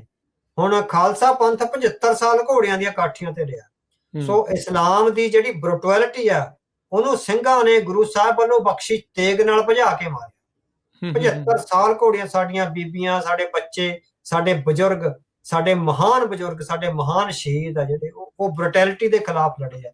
ਪਰ ਜਿਸ ਤਰ੍ਹਾਂ 2 ਦਿਨ ਡੰਡੇ ਪੈਣ ਤੋਂ ਬਾਅਦ ਉਹ ਸਿੱਖਾਂ ਨੂੰ ਆਵਾਜ਼ਾਂ ਮਾਰ ਰਿਹਾ, ਔਰ ਤੁਸੀਂ ਦੇਖੋ ਵੀ 10-12 ਕ ਨਿਹੰਗ ਸਿੰਘ ਆ ਜਿਹੜੇ ਉੱਥੇ ਪਹੁੰਚੇ ਆ, ਉਹਨਾਂ ਨੂੰ ਦੇਖ ਕੇ ਇੰਨੇ ਖੁਸ਼ ਹੋ ਰਹੇ ਆ ਜਿੱਦਾਂ ਉਹਨਾਂ ਨੂੰ ਲੱਗੇ ਵੀ ਸਹਾਰਾ ਮਿਲ ਗਿਆ ਸਾਨੂੰ, ਵੀ ਸਾਡੀ ਜੰਗ ਦਾ ਜਿਹੜਾ ਪਾਸਾ ਪਲਟਣ ਜਾ ਰਿਹਾ ਹੈਗਾ। ਸੋ ਇਹ ਮਾਨਸਿਕ ਤੌਰ ਤੇ ਕੌਮ ਕਿੰਨੀ ਜਿੱਦਾਂ ਆਪਾਂ ਕਹਿੰਦੇ ਨਿਰਬਲ ਹੈਗੀ ਹੈ, ਕਿੰਨੀ ਕਮਜ਼ੋਰ ਹੈ ਵੀ ਉਸ ਹਾਲਾਂਕਿ ਬਰੂਟਲ ਫੋਰਸ ਉਹਨਾਂ ਦੀ ਆਪਣੀ ਹੋਈ ਹੈ। ਜਦੋਂ ਕਿਤੇ ਬਗਾਨੀ ਬਰੂਟਲ ਫੋਰਸ ਆਈ, ਹੁਣ ਇਹਨਾਂ ਦਿਨਾਂ ਵਿੱਚ ਤੁਸੀਂ ਦੇਖੋ ਉਹ ਪੱਤਰਕਾਰ ਸਿਮਰਨਜੋਤ ਸਿੰਘ ਬੱਕੜ ਨੇ ਕੁਝ ਸੰਘਰਸ਼ਸ਼ੀਲ ਬੀਬੀਆਂ ਦੀ ਜਿਹੜੀ ਹੈਗੀ ਇੰਟਰਵਿਊ ਕੀਤੀ ਹੈਗੀ ਹੈ। ਉਹਨਾਂ ਬੀਬੀਆਂ ਨੇ ਜੋ ਦੱਸਿਆ ਵੀ ਉਹ 2-2, 3-3 ਵਾਰੀ ਪਾਕਿਸਤਾਨ ਗਈਆਂ ਨੇ ਬਾਰਡਰ ਟੱਪ ਕੇ, ਔਰ ਉਹਨਾਂ ਨੇ ਫੜੇ ਜਾਣ ਤੋਂ ਬਾਅਦ ਜਿਹੜਾ ਹੈਗਾ ਅੰਤਾਂ ਦਾ ਤਸ਼ੱਦਦ ਸਿਆ ਹੈਗਾ ਕਿ ਉਹ ਮਾਦਾ ਹੈ ਅੱਜ ਦੇ ਇਹਨਾਂ ਨੌਜਵਾਨਾਂ ਵਿੱਚ, ਹਨਾ। ਸੋ ਭਾਈ ਦਲਜੀਤ ਸਿੰਘ ਵਾਲੀ ਇੱਕ ਕਿਤਾਬ ਆ, ਉਹਦੇ ਵਿੱਚ ਇੱਧਰ ਦਸੂਹੇ ਦੇ ਲਾਗੇ ਜਥੇਦਾਰ ਸਰੂਪ ਸਿੰਘ ਦੀ ਭੈਣ ਆ ਮੇਰਾ ਖਿਆਲ ਨਾ, ਉਹ ਉੱਥੇ ਖਾੜਕੂ ਸਿੰਘਾਂ ਦੀ ਠਾਰ ਸੀ। ਜਦੋਂ ਕਿਤੇ ਘੇਰਾ ਪੈਂਦਾ ਸੀ ਉਹ ਬੀਬੀ ਜੀ ਆਪ ਸਾਈਕਲ ਤੇ ਚਲਾ ਕੇ ਕਦੇ ਜਨਰਲ ਲਾਭ ਸਿੰਘ ਨੂੰ ਕਦੇ ਹੋਰ ਸਿੰਘਾਂ ਨੂੰ ਬਾਹਰ ਕੱਢ ਕੇ ਆਉਂਦੀ ਸੀ ਪੁਲਿਸ ਦੇ ਘੇਰੇ ਚੋਂ। ਕਹਿੰਦੇ ਜਦੋਂ ਫੜੀ ਗਈ ਹੈ ਉਹਦੇ ਟੁਕੜੇ ਕਰਤੇ। ਸੋ ਇੰਨਾ ਤਸ਼ੱਦਦ ਜਿਹੜੀਆਂ ਬੀਬੀਆਂ ਨੇ ਸਿਆ। ਸੋ ਇੱਕ ਪਾਸੇ ਉਹ ਬੀਬੀਆਂ ਨੇ ਜਿਹੜੀਆਂ ਗੁਰੂ ਸਾਹਿਬ ਦੇ ਪਰਿਵਾਰ ਚੋਂ ਆਈਆਂ ਨੇ, ਉਹਦੀ ਸਿੱਖੀ ਚੋਂ ਆਏ, ਤੇ ਦੂਸਰੇ ਪਾਸੇ ਇਹ ਬੱਚੇ ਆ ਜਿਹੜੇ 10-12 ਕ ਨਿਹੰਗਾਂ ਨੂੰ ਦੇਖ ਕੇ ਜਿਹੜੇ ਖੁਸ਼ ਹੋ ਰਹੇ ਆ ਵੀ ਸਾਡੀ ਜਿਹੜੀ ਸਹਾਇਤਾ ਆ ਗਈ। ਇਟ ਮੀਨਸ ਅੰਦਰੋਂ ਲੜਨ ਦਾ ਜਜ਼ਬਾ ਕਿੰਨਾ ਕਮਜ਼ੋਰ ਹੈਗਾ। ਸੌਰਵ ਤਾਂ ਹੀ ਮੇਰੇ ਖਿਆਲ 1000 ਸਾਲ ਗੁਲਾਮ ਰਹੀ ਹੈ ਇਹ ਕੌਮ, ਵੀ ਲੜਨ ਦਾ ਜਜ਼ਬਾ ਹੀ ਹੈ ਨਹੀਂ, ਔਰ ਉਹ ਅੱਜ ਵੀ ਹੈ ਨਹੀਂ। ਸਟੇਟ ਨੂੰ ਹੀ ਘੁਸ ਕੇ ਮਾरेंगे ਜਾਂ ਪਾਕਿਸਤਾਨ ਵਿੱਚ ਜਾ ਕੇ ਜਾਂ ਕੈਨੇਡਾ ਵਿੱਚ ਜਾ ਕੇ ਮਾਰਨ ਵਾਲੇ ਵਰਤਾਰੇ ਇੱਕ ਡਿਫਰੈਂਟ ਵਰਤਾਰੇ ਹੈਗੇ ਆ, ਪਰ ਐਜ਼ ਏ ਕੌਮ ਤੁਸੀਂ ਕੀ ਲੜਨ ਦਾ ਤੁਹਾਡੇ 'ਚ ਜਜ਼ਬਾ ਹੈ? ਜਦੋਂ ਮਿਲਟਰੀ ਜਾਂ ਪੁਲਿਸ ਤੁਹਾਡੇ ਸਾਹਮਣੇ ਤੁਹਾਡੀ ਪਿੱਠ ਤੇ ਨਹੀਂ ਹੈਗੀ ਕਿ ਤੁਸੀਂ ਲੜ ਸਕਦੇ ਹੋ ਨੰਗੇ ਧੜ ਜਿਸ ਤਰ੍ਹਾਂ ਸਿੱਖ ਲੜੇ ਨੇ। ਸੋ ਇਹ ਬੜੇ ਅਕੈਡਮਿਕ ਸਵਾਲ ਨੇ ਜਿਹੜੀ ਹਿੰਦੂ ਕੌਮ ਦੀ ਮਾਨਸਿਕਤਾ ਦੇ ਸਾਹਮਣੇ ਖੜੇ ਆ ਵੀ ਅੱਜ ਵੀ ਉਹ ਜਿਹੜੀ ਹੈਗੀ ਆ ਬਰੂਟਲ ਫੋਰਸਿਸ ਦੇ ਖਿਲਾਫ। ਕੀ ਬਾਬਾ ਬੰਦਾ ਸਿੰਘ ਬਹਾਦਰ ਵਰਗਾ ਕੋਈ ਕਰਦਾਰ ਪੈਦਾ ਹੋ ਸਕਦਾ? ਕਿ ਭਾਈ ਮਨੀ ਸਿੰਘ ਵਾਂਗ ਕੋਈ ਕਹਿ ਸਕਦਾ ਵੀ ਗੁੱਟ ਤੋਂ ਨਾ ਕੱਟ, ਇਹ ਤਾਂ ਉਂਗਲੀ ਤੋਂ ਕੱਟ, ਇੱਥੋਂ ਅੰਗ ਕੱਟ। ਸੋ ਇਹ ਜਜ਼ਬਾ ਹੈਗਾ ਜਿਹੜਾ ਇਹ ਗੁਰੂ ਦਾ ਜਜ਼ਬਾ ਹੈਗਾ, ਜੇ ਉਸ ਬਖਸ਼ਿਸ਼ ਤੋਂ ਜਿਹੜੀ ਹੈਗੀ ਹਿੰਦੂ ਕੌਮ ਆ ਜਿਹੜੀ ਉਹ ਵਿਹੂਣੀ ਹੈਗੀ, ਇਸੇ ਕਰਕੇ ਉਹ ਸਿੱਖਾਂ ਨੂੰ ਆਵਾਜ਼ਾਂ ਮਾਰ ਰਹੇ। ਤੇ ਇੱਥੇ ਫਿਰ ਨਾਲ ਹੀ ਇਹ ਸਵਾਲ ਆਉਂਦਾ ਕਿ ਸਿੱਖਾਂ ਨੂੰ ਇਸ ਅੰਦੋਲਨ ਦੇ ਵਿੱਚ ਹਿੱਸਾ ਲੈਣਾ ਚਾਹੀਦਾ? ਨਹੀਂ, ਇਹ ਇੰਡੀਅਨ ਨੈਸ਼ਨਲਿਸਟਾਂ ਦਾ ਅੰਦੋਲਨ ਹੈਗਾ, ਸਾਡਾ ਉਹਦਾ ਅੰਦੋਲਨ ਨਾਲ ਕੋਈ ਸੰਬੰਧ ਨਹੀਂ ਹੈ। ਸੋ ਇੰਡੀਅਨ ਐਲੀਟ ਔਰ ਇੰਡੀਅਨ ਨੈਸ਼ਨਲਿਸਟ ਆ ਜਿਹੜੇ ਹੈ ਤਾਂ ਉਹ ਬਕਾਇਦਾ ਇੰਡੀਅਨ ਨੈਸ਼ਨਲਿਸਟ ਹੀ ਆ ਨਾ, ਹਨਾ। ਸੋ ਉਹ ਆਪ ਦਾ ਸੰਘਰਸ਼ ਲੜਨ, ਸਿੱਖਾਂ ਨੂੰ ਉਹਦੇ ਵਿੱਚ ਮੇਰੇ ਖਿਆਲ ਸ਼ਾਮਲ ਹੋਣ ਦੀ ਲੋੜ ਨਹੀਂ ਹੈ। ਜੋ ਕੁਝ ਹੋਰ ਬੱਚਿਆਂ ਨੂੰ ਨੀਟ ਦੇ ਪੇਪਰਾਂ ਚੋਂ ਮਿਲੂਗਾ ਉਹੀ ਸਿੱਖ ਬੱਚਿਆਂ ਨੂੰ ਮਿਲੂਗਾ। ਯਾਰ ਉਹਨੇ ਕਿ ਸਿੱਖ ਬੱਚੇ ਜਿਹੜੇ ਪੰਜਾਬ ਤੋਂ 10, 20, 50 ਚਲੇ ਜਾਣਗੇ, ਉਹ ਆਪਣੇ ਤੌਰ ਤੇ ਜਾਣਗੇ, ਪਰ ਸਿੱਖਾਂ ਨੂੰ ਸਿਧਾਂਤਕ ਤੌਰ ਤੇ ਇਸ ਸੰਘਰਸ਼ ਦਾ ਹਿੱਸਾ ਨਹੀਂ ਬਣਨਾ ਚਾਹੀਦਾ। ਕਿਉਂਕਿ ਅੰਤ ਨੂੰ ਹੁਣ ਤੁਸੀਂ ਇਹ ਦੇਖੋ ਵੀ ਉਹ ਬੰਗਲਾ ਸਾਹਿਬ ਗੁਰਦੁਆਰੇ 'ਚ ਗਏ ਆ, ਪ੍ਰਸ਼ਾਦਾ ਛਕਿਆ, ਬੜੀ ਵਾਹ ਕਰ ਰਹੇ ਹੈਗੇ ਹਨਾ ਵੀ ਸਿੱਖਾਂ ਨੇ ਸਾਨੂੰ ਸਾਂਭਿਆ। ਕੱਲ ਨੂੰ ਸਿੱਖ ਆਪਣੀ ਪ੍ਰਭੂ ਸੱਤਾ ਲਈ ਜਾਂ ਆਪਣੀਆਂ ਹੱਕੀ ਮੰਗਾਂ ਲਈ ਮੋਰਚਾ ਲਾਉਂਦੇ ਆ ਕਿ ਹਿੰਦੂ ਮੰਦਿਰਾਂ ਚੋਂ ਜਾਂ ਹਿੰਦੂ ਘਰਾਂ ਚੋਂ ਸਿੱਖਾਂ ਨੂੰ ਪ੍ਰਸ਼ਾਦੇ ਆਉਣਗੇ ਜਦੋਂ ਸਿੱਖ ਆਪਣੀਆਂ ਮੰਗਾਂ ਲਈ ਮੋਰਚਾ ਲਾਉਣਗੇ। ਸਾਡੇ ਬੰਦੀ ਸਿੰਘਾਂ ਦੀ ਰਿਹਾਈ, ਸਾਡੀ ਪੰਜਾਬ ਯੂਨੀਵਰਸਿਟੀ ਤੇ ਕਬਜ਼ਾ, ਸਾਡੇ ਪਾਣੀਆਂ ਤੇ ਕਬਜ਼ਾ, ਸਾਡੇ ਭਾਖੜਾ ਬਿਆਸਮੈਂਟ ਮੈਨੇਜਮੈਂਟ ਤੇ ਕਬਜ਼ਾ, ਸਾਡੇ ਪਿੰਡਾਂ ਦੀ ਬਰਬਾਦੀ, ਸਾਡੇ ਪ੍ਰਵਾਸੀਆਂ ਦੀ ਜਿਹੜੀ ਭੀੜ ਨੂੰ ਭੇਜ ਕੇ ਡੈਮੋਗ੍ਰਾਫਿਕ ਜੇ ਇਹ ਸਿੱਖਾਂ ਦੇ ਆਪਣੇ ਭਾਰਤ ਦੇ ਦਾਇਰੇ ਵਿੱਚ ਰਹਿੰਦੇ ਹੋਇਆ ਕਾਨੂੰਨੀ ਮਸਲੇ ਨੇ। ਜਦੋਂ ਸਿੱਖ ਇਸ ਕੰਮ ਲਈ ਮੋਰਚਾ ਲਾਉਣਗੇ ਕਿ ਹਿੰਦੂ ਘਰਾਂ ਚੋਂ ਪ੍ਰਸ਼ਾਦੇ ਬਣ ਕੇ ਆਉਣਗੇ, ਵੱਡਾ ਸਵਾਲ ਤਾਂ ਇਹ ਹੈਗਾ। ਸੋ ਸਿੱਖਾਂ ਦਾ ਤਾਂ ਇਹ ਧਰਮ ਹੈ ਵੀ ਜਦੋਂ ਮਜਲੂਮ ਕੋਈ ਆ ਗਿਆ ਗੁਰਦੁਆਰੇ ਦੇ ਦਰਵਾਜ਼ੇ ਖੁੱਲਣੇ ਹੈਗੇ ਆ, ਪਰ ਜਿਹੜੇ ਗੁਰਦੁਆਰੇ ਦੇ ਦਰਵਾਜ਼ੇ ਖੋਲ ਕੇ ਉੱਤੇ ਪ੍ਰਸ਼ਾਦਾ ਛਕ ਰਹੇ ਹੈਗੇ ਆ ਕਿ ਉਹਨਾਂ ਦੇ ਮਨ ਵਿੱਚ ਹੈ ਵੀ ਸਿੱਖਾਂ ਦੀਆਂ ਹੱਕੀ ਮੰਗਾਂ ਲਈ ਵੀ ਜਿਹੜਾ ਹੈਗਾ ਉਹ ਕੰਮ ਕੀਤਾ ਜਾਣਾ ਚਾਹੀਦਾ। ਸੋ ਉਹਨਾਂ ਨੇ ਫੇਰ ਜਿਹੜਾ ਹੈਗਾ ਇੰਡੀਅਨ ਐਲੀਟਿਜ਼ਮ ਜਾਂ ਇੰਡੀਅਨ ਨੈਸ਼ਨਲਿਜ਼ਮ ਤੇ ਆਉਣ। ਸੋ ਇਹਨਾਂ ਨੇ ਸਿੱਖਾਂ ਤੇ ਮੁੜ ਕੇ ਫਿਰ ਗੋਲੀਆਂ ਚਲਾਉਣੀਆਂ ਨੇ ਜਦੋਂ ਇਹਨਾਂ ਕੋਲ ਪੋਲੀਟੀਕਲ ਪਾਵਰ ਆ ਗਈ। ਸੋ ਸਿੱਖਾਂ ਨੂੰ ਇਸ ਸੰਘਰਸ਼ ਦਾ ਹਿੱਸਾ ਬਣਨ ਦੀ ਲੋੜ ਨਹੀਂ ਹੈ, ਮੈਨੂੰ ਨਿੱਜੀ ਤੌਰ ਤੇ ਇਸ ਤਰ੍ਹਾਂ ਲੱਗਦਾ। ਆਪਣੇ ਪ੍ਰੋਗਰਾਮ ਕਰਦੇ ਕਰਦੇ ਖਬਰ ਆਈ ਆ ਵੀ ਸੋਨਮ ਵਾਂਗਚੁਕ ਨੇ JP ਨੱਡਾ ਦੀ ਹਾਜ਼ਰੀ 'ਚ ਜਿਹੜੀ ਭੁੱਖ ਹੜਤਾਲ ਇਸ ਬਾਬਤ ਜਿਹੜੀ ਉਹ ਤੋੜਤੀ ਆ। ਮੋਦੀ ਨੇ ਵੀ ਵੀਡੀਓ ਜਾਰੀ ਕਰਤੀ ਆ ਵੀ ਆਉਂਦੇ ਸੋਮਵਾਰ ਨੂੰ ਸੰਸਦ 'ਚ ਨਵਾਂ ਬਿੱਲ ਇਸ ਬਾਬਤ ਜਿਹੜਾ ਉਹ ਲਿਆਵਾਂਗੇ, ਪਾਸ ਜਿਹੜਾ ਉਹ ਕਰਾਂਗੇ। ਹੁਣ ਇਹ ਜਿਹੜੇ ਸਾਰਾ ਕੁਝ ਜਦੋਂ ਜੇ ਮੰਨ ਲਓ ਇਹ ਹੋ ਰਿਹਾ, ਇਹ ਹੋ ਜਾਂਦਾ ਆ, ਤੇ ਫਿਰ ਇਹਨਾਂ ਪ੍ਰਦਰਸ਼ਨਾਂ ਦਾ ਕੀ ਇਹੀ ਇਹਨਾਂ ਨੂੰ ਨਤੀਜਾ ਜਿਹੜਾ ਉਹ ਚਾਹੀਦਾ ਸੀ, ਜਾਂ ਅਸਲ ਦੇ ਵਿੱਚ ਜਿੱਦਾਂ ਤੁਸੀਂ ਸ਼ੁਰੂਆਤ 'ਚ ਗੱਲ ਕੀਤੀ ਵੀ ਰਿਫਾਰਮ ਦੀ ਇਹ ਜਿਹੜੀ ਭਾਲ ਕਰ ਰਹੇ ਐਜੂਕੇਸ਼ਨ ਸਿਸਟਮ 'ਚ, ਵੀ ਉਹ ਤਾਂ ਫਿਰ ਇਹਨਾਂ ਨੇ ਦੱਬ ਲਿਆ?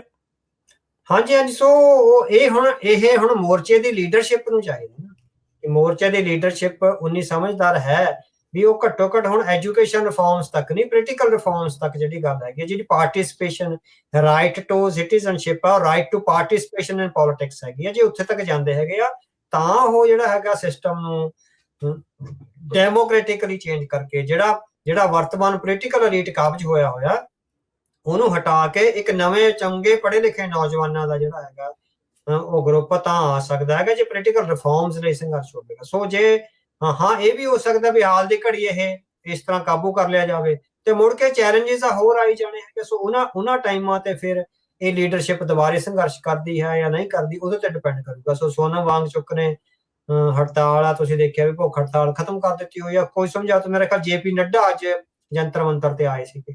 ਸੋ ਉਹਨਾਂ ਗੱਲਬਾਤ ਇਹਨੂੰ ਹਸਪਤਾਲ ਹੀ ਲੈ ਗਏ ਸੀ ਨਾ ਚੱਕ ਕੇ, ਹੁਣ ਉੱਥੇ ਹੀ ਹਾਂਜੀ ਉਹਨੂੰ ਉੱਥੇ ਰੱਖਿਆ ਹੋਇਆ। ਸੋ ਉੱਥੇ ਵੀ ਹਸਪਤਾਲ ਵਾਲਿਆਂ ਨੇ ਜਿਹੜਾ ਹੈਗਾ ਇੱਕ ਅਖਬਾਰ ਨੇ ਰਿਪੋਰਟ ਲਾਈ ਹੈਗੀ ਆ ਵੀ hospital is not a detention centre. ਕਿਉਂਕਿ ਇੰਡੀਆ ਦੇ ਜਿਹੜਾ ਹੈਲਥ ਦਾ ਸਿਸਟਮ ਆ ਉਹਦਾ ਇੱਕ ਕਾਨੂੰਨ ਹੈਗਾ leave against medical advice, LAMA। ਜੇ ਤੁਹਾਨੂੰ ਡਾਕਟਰ ਕਹਿੰਦਾ ਹੈ ਵੀ ਤੇਰੀ ਹਾਲਤ ਖਤਰਨਾਕ ਹੈ, ਤੇਰੇ ਤੇ ਆ ਹੋ ਸਕਦਾ, ਤੈਨੂੰ ਦੁਖਦਾਈ ਪਹਿਲੂ ਆ ਸਕਦੇ ਆ, ਤੈਨੂੰ ਹਸਪਤਾਲ ਵਿੱਚ ਰੱਖਿਆ ਜਾਣਾ ਜ਼ਰੂਰੀ ਹੈ, ਤਾਂ ਪੇਸ਼ੈਂਟ ਦੀ ਇਹ ਮਰਜ਼ੀ ਹੈ ਵੀ ਉਹ ਡਾਕਟਰ ਦੀ ਸਲਾਹ ਨੂੰ ਮੰਨੇ ਜਾਂ ਨਾ ਮੰਨੇ, ਛੱਡ ਕੇ ਜਾ ਸਕਦਾ। ਇਹ ਪੇਸ਼ੈਂਟ ਨੇ ਡਿਸਾਈਡ ਕਰਨਾ ਵੀ ਮੇਰੇ ਹੱਕ 'ਚ ਕੀ ਆ। ਉਹਦੇ 'ਚ ਉਹਨੂੰ ਇੱਕ ਹੱਕ ਦਿੱਤਾ ਹੋਇਆ leave against medical advice. So Sonam Wangchuk ਨੇ ਉਹ leave against medical advice apply ਕਰੀ ਸੀ ਵੀ ਮੈਨੂੰ ਡਾਕਟਰਾਂ ਦੀ ਸਲਾਹ ਦੀ ਪਰਵਾਹ ਨਹੀਂ, ਮੈਂ ਰਿਸਕ ਲੈਣ ਨੂੰ ਤਿਆਰ ਆ ਆਪਣੀ, ਪਰ ਉਹਨੂੰ ਹਸਪਤਾਲ ਤੋਂ ਛੱਡਿਆ ਨਹੀਂ ਗਿਆ। ਫਿਰ ਹਸਪੀਟਲ ਅਥਾਰਟੀਜ਼ ਦਾ ਆਇਆ ਵੀ hospitals are not detention centres, these are only treatment centres. ਉੱਥੇ ਵੀ ਕਾਨੂੰਨੀ ਤੌਰ ਤੇ ਜਿਹੜਾ ਹੈਗਾ ਸਰਕਾਰ ਫਸ ਰਹੀ ਸੀ, ਉਹ ਹਸਪਤਾਲ ਨੂੰ ਇੱਕ ਜੇਲ੍ਹ ਬਣਾ ਕੇ ਰੱਖਣਾ ਚਾਹੁੰਦੀ ਸੀ ਵਿਜੇਂਦਰ ਮਾਨ। ਸੋ ਚਲੋ ਜਿੰਨਾ ਕੁ ਵੀ ਹੁੰਦਾ ਹੈ, ਪ੍ਰਦਰਸ਼ਨ ਖਤਮ ਹੁੰਦਾ ਆ ਨਹੀਂ ਚੱਲਦਾ ਹੈਗਾ ਉਹ ਵੱਖਰੀ ਗੱਲ ਹੈਗੀ ਹੈ, ਪਰ ਇਹ ਪੇਪਰ ਲੀਕ ਦਾ ਮਸਲਾ, ਸਟੂਡੈਂਟ ਰਿਫਾਰਮਸ ਦਾ ਮਸਲਾ ਜਾਂ ਪੋਲੀਟੀਕਲ ਰਿਫਾਰਮਸ ਦਾ ਮਸਲਾ, ਇਹ ਵਾਰ-ਵਾਰ ਆ ਜਿਹੜਾ ਪੋਲੀਟੀਕਲ ਐਲੀਟ ਨੂੰ, ਕਿਉਂਕਿ 18ਵੀਂ ਸਦੀ ਦੀ ਪੋਲਿਟਿਕਸ 21ਵੀਂ ਸਦੀ ਵਿੱਚ ਨਹੀਂ ਚੱਲ ਸਕਦੀ। ਸੋ 3 ਸਦੀਆਂ ਦਾ ਫਰਕ ਹੈ। ਇਹ ਰਿਫਾਰਮਸ ਲਈ ਜਿਹੜੀਆਂ ਆਵਾਜ਼ਾਂ ਨੇ ਲਗਾਤਾਰ ਡੈਮੋਕ੍ਰੈਟਿਕ ਆ ਜਿਹੜੀਆਂ ਉੱਠਣਗੀਆਂ। ਸੋ ਇਹਨਾਂ ਨੂੰ ਡੈਮੋਕ੍ਰੈਟਿਕਲੀ ਉਹ ਜਿਹੜਾ ਹੈਗਾ ਡੀਲ ਕਰਨ ਦੀ ਲੋੜ ਹੈ। ਇਹਨਾਂ ਸਟੂਡੈਂਟਸ ਤੇ ਤਸ਼ੱਦਦ ਕਰਕੇ ਜਿਹੜਾ ਹੈਗਾ ਤੁਸੀਂ ਸਟੂਡੈਂਟਸ ਵਿੱਚ ਬੇਗਾਨਗੀ ਪੈਦਾ ਕਰ ਰਹੇ ਹੋ ਔਰ ਫਿਰ ਜਿਹੜਾ ਹੈਗਾ ਉਹਨਾਂ ਨੂੰ ਗਲਤ ਰਾਹਾਂ ਤੇ ਤੋੜ ਰਹੇ ਹੈਗੇ, ਜਿਹੜਾ ਕਿ ਸਰਕਾਰ ਦੀ ਜ਼ਿੰਮੇਵਾਰੀ ਨਹੀਂ ਹੁੰਦੀ। ਸਰਕਾਰ ਨੇ ਆਪਣੇ ਹਰੇਕ ਸਿਟੀਜ਼ਨ ਨੂੰ ਗਲ ਨਾਲ ਲਾਉਣਾ ਹੁੰਦਾ ਹੈ, ਨਾ ਕਿ ਉਹਨੂੰ ਡੰਡਿਆਂ ਨਾਲ ਕੁੱਟ ਕੇ। ਛੋਟੀਆਂ ਬੱਚੀਆਂ ਨੂੰ ਇਸ ਤਰ੍ਹਾਂ ਬੇਪਤ ਔਰ ਜਲੀਲ ਕਰਕੇ ਜਿਹੜਾ ਹੈਗਾ ਕੁੱਟਣਾ, ਇਹ ਕਿਸੇ ਹੁਣ ਜਦੋਂ ਇੰਟਰਨੈਸ਼ਨਲ ਮੀਡੀਆ ਤੇ ਡਾਂਗ ਵਰਦੀ ਦਿਖੀ ਹੈ, ਤੁਹਾਡਾ ਕੀ ਰਹਿ ਗਿਆ? We are the top most democracy of the world. So ਘੱਟੋ ਘੱਟ ਮੁਲਕ ਦੀ ਇੱਜ਼ਤ ਬਾਰੇ ਤਾਂ ਸੋਚਣਾ ਚਾਹੀਦਾ, ਕਿਸੇ ਖਾਸ ਕਰਕੇ ਪੋਲੀਟੀਕਲ ਲੀਡਰ ਜਿਹੜਾ ਫੈਸਲੇ ਕਰਦਾ ਉਹਨੂੰ ਤਾਂ ਸੋਚਣਾ ਚਾਹੀਦਾ। ਪਰ ਸਾਰਾ ਕੁਝ ਉਹ ਹੈਗਾ ਵੀ ਤਾਨਾਸ਼ਾਹ ਜਿਹੜਾ ਆਪਣੀ ਕੁਰਸੀ ਤੱਕ ਸੀਮਿਤ ਰਹਿੰਦਾ, ਉਹਨੂੰ ਮੁਲਕ ਦੀ ਸਿਸਟਮ ਦੀ ਜਾਂ ਜਿਹੜੀ ਬਾਕੀ ਪ੍ਰਬੰਧ ਦੀ ਕੋਈ ਬਹੁਤੀ ਫਿਕਰ ਨਹੀਂ ਹੁੰਦੀ। ਜੀ, ਆਪਾਂ ਦੇਖਿਆ ਹੀ ਆ ਵੀ ਇਹ ਜਿਹੜੀ ਸਰਕਾਰ ਆ ਇਹ ਅਕਸਰ ਇਸੇ ਜੈਨ ਜ਼ੀ ਦੇ ਜਿਹੜੇ ਇਨਫਲੂਐਂਸਰ ਜਾਂ ਇਹਨਾਂ ਦੇ ਜਿਹੜੇ ਸੋ ਕਾਲਡ ਹੀਰੋਜ਼ ਆ, ਚਾਹੇ ਉਹ ਬਾਲੀਵੁੱਡ ਦੇ ਆ, ਚਾਹੇ ਉਹ ਸਪੋਰਟਸ ਦੇ ਆ, ਉਹਨਾਂ ਨੂੰ ਹਮੇਸ਼ਾ ਇਹਨਾਂ ਦਾ ਜਿਹੜਾ ਮਨ, ਇਹਨਾਂ ਦਾ ਜਿਹੜਾ ਦਿਮਾਗ ਦੇ ਵਿਚਾਰ ਆ ਉਹ ਬਦਲਣ ਦੇ ਲਈ ਵਰਤਦੀ ਰਹੀ ਆ। ਇਹੀ ਚੀਜ਼ ਆਪਾਂ ਹੁਣ ਇਸ ਪ੍ਰੋਟੈਸਟ ਦੇ ਦੌਰਾਨ ਵੀ ਜਿਹੜੀ ਉਹ ਦੇਖੀ, ਵਾਰੀ-ਵਾਰੀ ਸਿਰ ਇੱਕੋ ਟਾਈਮ ਦੇ ਉੱਤੇ ਜਿਹੜੇ ਸੋ ਕਾਲਡ ਇਨਫਲੂਐਂਸਰ ਨੇ ਇਸ ਜਨਰੇਸ਼ਨ ਦੇ, ਉਹਨਾਂ ਦੇ ਦੁਆਰਾ ਇਹ ਘੁਮਾਉਣਾ ਸ਼ੁਰੂ ਕਰ ਦਿੱਤਾ ਗਿਆ ਵੀ ਤੁਸੀਂ ਹੁਣ ਘਰ ਨੂੰ ਜਾਓ। ਵੀ ਉਹ ਠੀਕ ਆ, ਉਹ ਗੱਲ ਸੁਣਨੀ ਚਾਹੀਦੀ ਆ। ਉਹ ਮਾੜਾ ਜਿਹਾ ਪੋਲੀ ਜਿਹੀ ਗੱਲ ਇਹਨਾਂ ਵੱਲ ਹੀ ਕਰ ਦਿੰਦੇ ਆ, ਪਰ ਮਕਸਦ ਉਹਨਾਂ ਦਾ ਮੁੱਖ ਤੌਰ ਦੇ ਉੱਤੇ ਇਹੀ ਸੀਗਾ ਵੀ ਇਹ ਪ੍ਰਦਰਸ਼ਨ ਜਿਹੜੇ ਉਹ ਬੰਦ ਕਰਵਾ ਦਿੱਤੇ ਜਿਹੜੇ ਉਹ ਜਾਣ ਕਿਸੇ ਨਾ ਕਿਸੇ ਤਰੀਕੇ ਦੇ ਨਾਲ। ਇਹ ਜਿਨ੍ਹਾਂ ਨੂੰ ਦੇਖ-ਦੇਖ ਕੇ ਇਹ ਜਿਹੜੀ ਜਨਰੇਸ਼ਨ ਰਾਸ਼ਟਰਵਾਦ ਇਹਨਾਂ ਨੇ ਆਪਣੇ ਅੰਦਰ ਕੁੱਟ-ਕੁੱਟ ਕੇ ਜਿਹੜਾ ਉਹ ਭਰਿਆ, ਹੁਣ ਜਦੋਂ ਆਪ ਇਹਨਾਂ ਨੂੰ ਲਾਂਭੇ ਕਰਨ ਦੇ ਵਿੱਚ ਲੱਗੀ ਹੋਈ ਆ, ਕੀ ਤੁਹਾਨੂੰ ਲੱਗਦਾ ਵੀ ਇਹ ਜਿਹੜੀ ਜਨਰੇਸ਼ਨ ਦੀਆਂ ਵੀ ਅੱਖਾਂ ਖੁੱਲੀਆਂ ਹੋਣਗੀਆਂ? ਹਾਂਜੀ, ਹਾਂਜੀ। ਸੋ ਜਨਰੇਸ਼ਨ ਨੂੰ ਕਾਫੀ ਕੁਛ ਆ ਜਿਹੜਾ ਸਮਝਣ ਨੂੰ ਮਿਲਿਆ। ਬਹੁਤ ਲੰਮੇ ਸਮੇਂ ਬਾਅਦ ਆ ਜਿਹੜਾ ਇਸ ਜਨਰੇਸ਼ਨ ਨੂੰ ਸਮਝ ਆਉਣ ਲੱਗੀ ਹੈਗੀ ਆ ਵੀ ਸਾਡੇ ਆਲੇ-ਦੁਆਲੇ ਕੀ ਵਾਪਰ ਰਿਹਾ ਹੈ। ਸਟੇਟ ਕਿੱਦਾਂ ਚਲਾਈ ਜਾ ਰਹੀ ਹੈ, ਸਰਕਾਰਾਂ ਕਿੱਦਾਂ ਵਰਕ ਕਰਦੀਆਂ ਹੈਗੀਆਂ, ਸੁਪਰੀਮ ਕੋਰਟ ਤੇ ਮੀਡੀਆ ਹੈਗਾ ਜਿਹੜਾ ਉਹਨੂੰ ਕੌਣ ਚਲਾ ਰਿਹਾ ਹੈਗਾ, ਇਲੈਕਸ਼ਨ ਕਮਿਸ਼ਨ ਨੂੰ ਕਿਸ ਤਰ੍ਹਾਂ ਚਲਾਇਆ ਜਾ ਰਿਹਾ। ਸੋ ਇਹ ਅੱਖਾਂ ਹਾਲੇ ਤਾਂ ਸ਼ੁਰੂਆਤ ਹੋਈ ਹੈ। ਸੋ ਇਹ ਘੱਟੋ-ਘੱਟ 10 ਸਾਲ ਲੱਗ ਜਾਂਦੇ ਹੁੰਦੇ ਆ ਇਸ ਤਰ੍ਹਾਂ ਦੀ ਸ਼ੁਰੂਆਤ ਤੋਂ ਬਾਅਦ ਵੀ ਜਿਹੜਾ ਸਿਸਟਮ ਨੂੰ ਇੱਕ ਚੰਗਾ ਰੁਖ ਦੇਣ ਲਈ, ਸਿਸਟਮ ਨੂੰ ਕ੍ਰਿਸਟਲਾਈਜ਼ ਕਰਨ ਲਈ, ਸਿਸਟਮ ਨੂੰ ਪਿਓਰ ਕਰਨ ਲਈ, ਸਿਸਟਮ ਵਿੱਚ ਨਵੇਂ ਜਿਹੜੇ ਹੈਗੇ ਆ ਇਮਾਨਦਾਰ ਬੰਦਿਆਂ ਨੂੰ ਫਿੱਟ ਕਰਨ ਲਈ ਕਾਫੀ ਟਾਈਮ ਆ ਜਿਹੜਾ ਰਿਫਾਰਮਸ ਨੂੰ ਲੱਗ ਜਾਂਦਾ। ਜਿਹੜੇ ਡੈਮੋਕ੍ਰੈਟਿਕ ਰਿਫਾਰਮਸ ਆ ਉਹਨਾਂ ਨੂੰ ਬਹੁਤ ਟਾਈਮ ਲੱਗ ਜਾਂਦਾ। ਪਰ ਜੇ ਇਹ ਹੈਗਾ ਵੀ ਜੇ ਉਸ ਲੀਹ ਤੇ ਪਹਿਲਾ ਕਦਮ ਚੁੱਕਿਆ ਜਾਵੇ, ਹਲੇ ਅਸੀਂ ਨਹੀਂ ਸਮਝਦੇ ਵੀ ਡੈਮੋਕ੍ਰੈਟਿਕ ਰਿਫਾਰਮਸ ਲਈ ਕਦਮ ਚੁੱਕੇ ਗਏ ਆ। ਹੁਣ ਹਲੇ ਮੰਗ ਬਹੁਤ ਛੋਟੀ ਹੈਗੀ ਹੈ। ਸੋ ਹਲੇ ਵੀ ਜੇ ਨਰਿੰਦਰ ਮੋਦੀ ਉਹਨੇ ਇਹ ਕਹਿ ਰਹੇ ਵੀ ਬਿੱਲ ਆ ਰਿਹਾ ਹੈ, ਹਲੇ ਵੀ ਸਿੱਖਿਆ ਮੰਤਰੀ ਦਾ ਅਸਤੀਫਾ ਨਹੀਂ ਲਿਆ ਜਾ ਰਿਹਾ। ਪਲੀਜ਼ ਉਹ ਜਿਹੜਾ ਵਿਦਿਆਰਥੀਆਂ ਦੀ ਮੰਗ ਨੂੰ ਹਲੇ ਵੀ ਮੰਨ ਨਹੀਂ ਰਹੇ, ਜਸਟ ਉਹਨਾਂ ਨੂੰ ਸ਼ਬਦੀ ਜਾਲ ਵਿੱਚ ਫਸਾ ਕੇ ਘਰੋਂ ਘਰੀ ਤੋਰਨ ਦਾ ਯਤਨ ਕਰ ਰਹੇ। ਤੇ ਆਪਾਂ ਥੋੜੇ ਚਿਰ ਪਹਿਲਾਂ ਇੱਕ ਪ੍ਰੋਗਰਾਮ ਕੀਤਾ ਸੀਗਾ ਵੀ ਜਿਹੜਾ ਇੰਡੀਆ ਦੀ ਮਿਡਲ ਕਲਾਸ ਆ ਉਹਦੇ ਉੱਤੇ ਮੁਲਕ ਦਾ ਸਾਰਾ ਭਾਰ ਆ। ਮੈਜੋਰਟੀ 'ਚ ਜਿਹੜੇ ਨੀਟ ਜਾਂ ਇਦਾਂ ਦੇ ਸਟੂਡੈਂਟ ਆ ਉਹ ਇਹਨਾਂ ਪਰਿਵਾਰਾਂ ਦੇ ਵਿੱਚੋਂ ਵੀ ਜਿਹੜੇ ਉਹ ਆਉਂਦੇ ਆ। ਉਹਨਾਂ ਨੂੰ ਮੇਨ ਮਕਸਦ ਤੇ ਇਹੀ ਆ ਵੀ ਭਾਈ ਸਾਡਾ ਰੁਜ਼ਗਾਰ ਚੱਲੇ, ਘਰ 'ਚ ਰੋਟੀ ਪੱਕੇ ਤੇ ਅਸੀਂ ਜਿਹੜਾ ਉਹ ਰਹਿ ਸਕੀਏ। ਕੀ ਅਸਲ ਦੇ ਵਿੱਚ ਇਹ ਲੋਕ ਇਸ ਲੰਮੀ ਲੜਾਈ ਦੇ ਲਈ ਰੈਡੀ ਵੀ ਹੈਗੇ ਆ, ਜਾਂ ਇਹ ਕੌਪ ਆਊਟ ਕਰ ਜਾਣਗੇ, ਇਹ ਆਪਣੀਆਂ ਜਿਹੜੀਆਂ ਮੰਗਾਂ ਤੋਂ ਲਾਂਭੇ ਹੋ ਕੇ ਕਰ ਜਾਣਗੇ? ਕਿਉਂਕਿ ਇਸ ਪੂਰੀ ਪ੍ਰਦਰਸ਼ਨ ਦੇ ਵਿੱਚ ਲੀਡਰ ਕੋਈ ਨਜ਼ਰ ਨਹੀਂ ਆ ਰਿਹਾ। ਕਾਂਗਰਸੀ ਵੀ ਆ ਰਹੇ ਆ, ਕੇਜਰੀਵਾਲ ਹੁਣੀ ਵੀ ਆ ਰਹੇ ਆ, ਦਿਪਕੇ ਵਰਗਾ ਵੀ ਜਿਹੜਾ ਆ, ਕਿਸੇ ਨੂੰ ਕੁਝ ਪਤਾ ਨਹੀਂ ਆ ਵੀ ਇਹਦਾ ਲੀਡਰ ਕੌਣ ਆ, ਕਿਵੇਂ ਆ। ਕੀ ਇਹ ਕੌਪ ਆਊਟ ਤਾਂ ਨਹੀਂ ਕਰ ਜਾਣਗੇ, ਇਹਨਾਂ ਗੱਲਾਂ ਦੇ ਵਿੱਚ ਆ ਤਾਂ ਨਹੀਂ ਜਾਣਗੇ? ਨਹੀਂ, ਜਿਹੜੀ ਆਪਾਂ ਗੱਲ ਕਹੀ ਆ ਵੀ 10-12 ਨਿਹੰਗ ਸਿੰਘਾਂ ਨੂੰ ਦੇਖ ਕੇ ਜਿਨ੍ਹਾਂ ਨੂੰ ਖੁਸ਼ੀ ਚੜ੍ਹ ਗਈ ਆ ਵੀ ਕੋਈ ਲੀਡਿੰਗ ਰੋਲ ਆ ਗਿਆ ਹੋਇਆ, ਸੋ ਆਪਾਂ ਕਿਹਾ ਵੀ ਉਹ ਲੜਨ ਦਾ ਉਹ ਮਾਦਾ, ਉਹ ਜਜ਼ਬਾ ਹੀ ਹੈ ਨਹੀਂ। ਸੋ ਕੌਮ ਮਾਨਸਿਕ ਤੌਰ ਤੇ ਲੜਨ ਲਈ ਤਿਆਰ ਨਹੀਂ ਹੈਗੀ। ਸੋ ਆਪਾਂ ਨੂੰ ਨਹੀਂ ਲੱਗਦਾ ਵੀ ਇਹ ਬਹੁਤ ਲੰਬਾ ਸੰਘਰਸ਼ ਹੈ ਜਿਹੜਾ ਕਰ ਸਕਣਗੇ। ਪੜ੍ਹੇ ਲਿਖੇ ਅਮੀਰ ਘਰਾਂ ਦੇ ਬੱਚੇ ਹੈਗੇ ਆ, ਸੰਘਰਸ਼ ਕਰਨ ਲਈ ਤੁਹਾਨੂੰ ਜਿਹੜਾ ਹੈਗਾ ਥੋੜਾ ਜਿਹੜਾ ਹੈਗਾ ਸਖਤ ਦ੍ਰਿੜ ਨਿਸ਼ਚੇ ਦਾ, ਆਪਣੇ ਨਿਸ਼ਾਨੇ ਲਈ ਦ੍ਰਿੜ ਦੇ ਨਾਲ ਇਮਾਨਦਾਰ ਔਰ ਜਿਹੜੀ ਹੈਗੀ ਆ ਔਰ ਇਮਾਨਦਾਰ ਲਾਮਬੰਦੀ, ਉਹ ਬਹੁਤ ਕੁਛ ਆ ਜਿਹੜਾ ਚਾਹੀਦਾ ਹੁੰਦਾ। ਸੋ ਹਾਲੇ ਹਿੰਦੂ ਅਲੀਟ ਆ ਜਿਹੜਾ ਇਹਨੂੰ ਪਹਿਲਾ ਸਬਕ ਮਿਲਿਆ, ਡੰਡਿਆਂ ਨੇ ਪਹਿਲਾ ਸਬਕ ਦਿੱਤਾ। ਜੇ ਇਹ ਸਬਕ ਪੋਜ਼ਿਟਿਵਲੀ ਉਹ ਲੈ ਲੈਣ ਤਾਂ ਡੈਮੋਕ੍ਰੈਟਿਕ ਪੋਲੀਟੀਕਲ ਰਿਫਾਰਮਸ ਲਈ ਉਹ ਸੰਘਰਸ਼ ਕਰ ਸਕਦੇ ਹੈਗੇ ਆ। ਵਰਨਾ ਥੋੜੀ ਕੁ ਦੇਰ ਬਾਅਦ ਚੁੱਪਚਾਪ ਹੋ ਕੇ ਉਹ ਬੈਠ ਜਾਣਗੇ। ਉਹ ਸਿਸਟਮ ਨੂੰ ਵੀ ਹਲੇ ਪਤਾ ਹੈ, ਪਰ ਸਿਸਟਮ ਇਸ ਗੱਲੋਂ ਜਿਹੜਾ ਹੈਗਾ ਭੁਲੇਖੇ ਵਿੱਚ ਹੈ। ਸੋ ਜਿੰਨੀ ਕੁ ਸਾਨੂੰ ਸਮਝ ਹੈ, ਜਿਹੜੀਆਂ ਵਿਦਿਆਰਥੀ ਮੰਗਾਂ ਦੀ ਜਾਂ ਵਿਦਿਆਰਥੀਆਂ ਦੀ ਐਸਪੀਰੇਸ਼ਨਸ ਦੀ ਜਾਂ ਜਿਹੜੇ ਰੁਜ਼ਗਾਰ ਦੇ ਮੌਕੇ ਸਾਹਮਣੇ ਨਹੀਂ ਆ ਰਹੇ, ਉਹਦੇ ਚੋਂ ਇਹ ਸੰਘਰਸ਼ ਥੋੜੀ ਦੇਰ ਬਾਅਦ ਵਾਰ-ਵਾਰ ਨਵੀਆਂ ਮੰਗਾਂ ਨੂੰ ਲੈ ਕੇ ਉੱਠ ਸਕਦੇ ਹੈਗੇ। ਸੋ ਜਿਹੜੇ ਪੋਲੀਟੀਕਲ ਪਾਵਰ ਲਈ ਚੁਣੌਤੀ ਬਣ ਸਕਦੇ ਹੈਗੇ।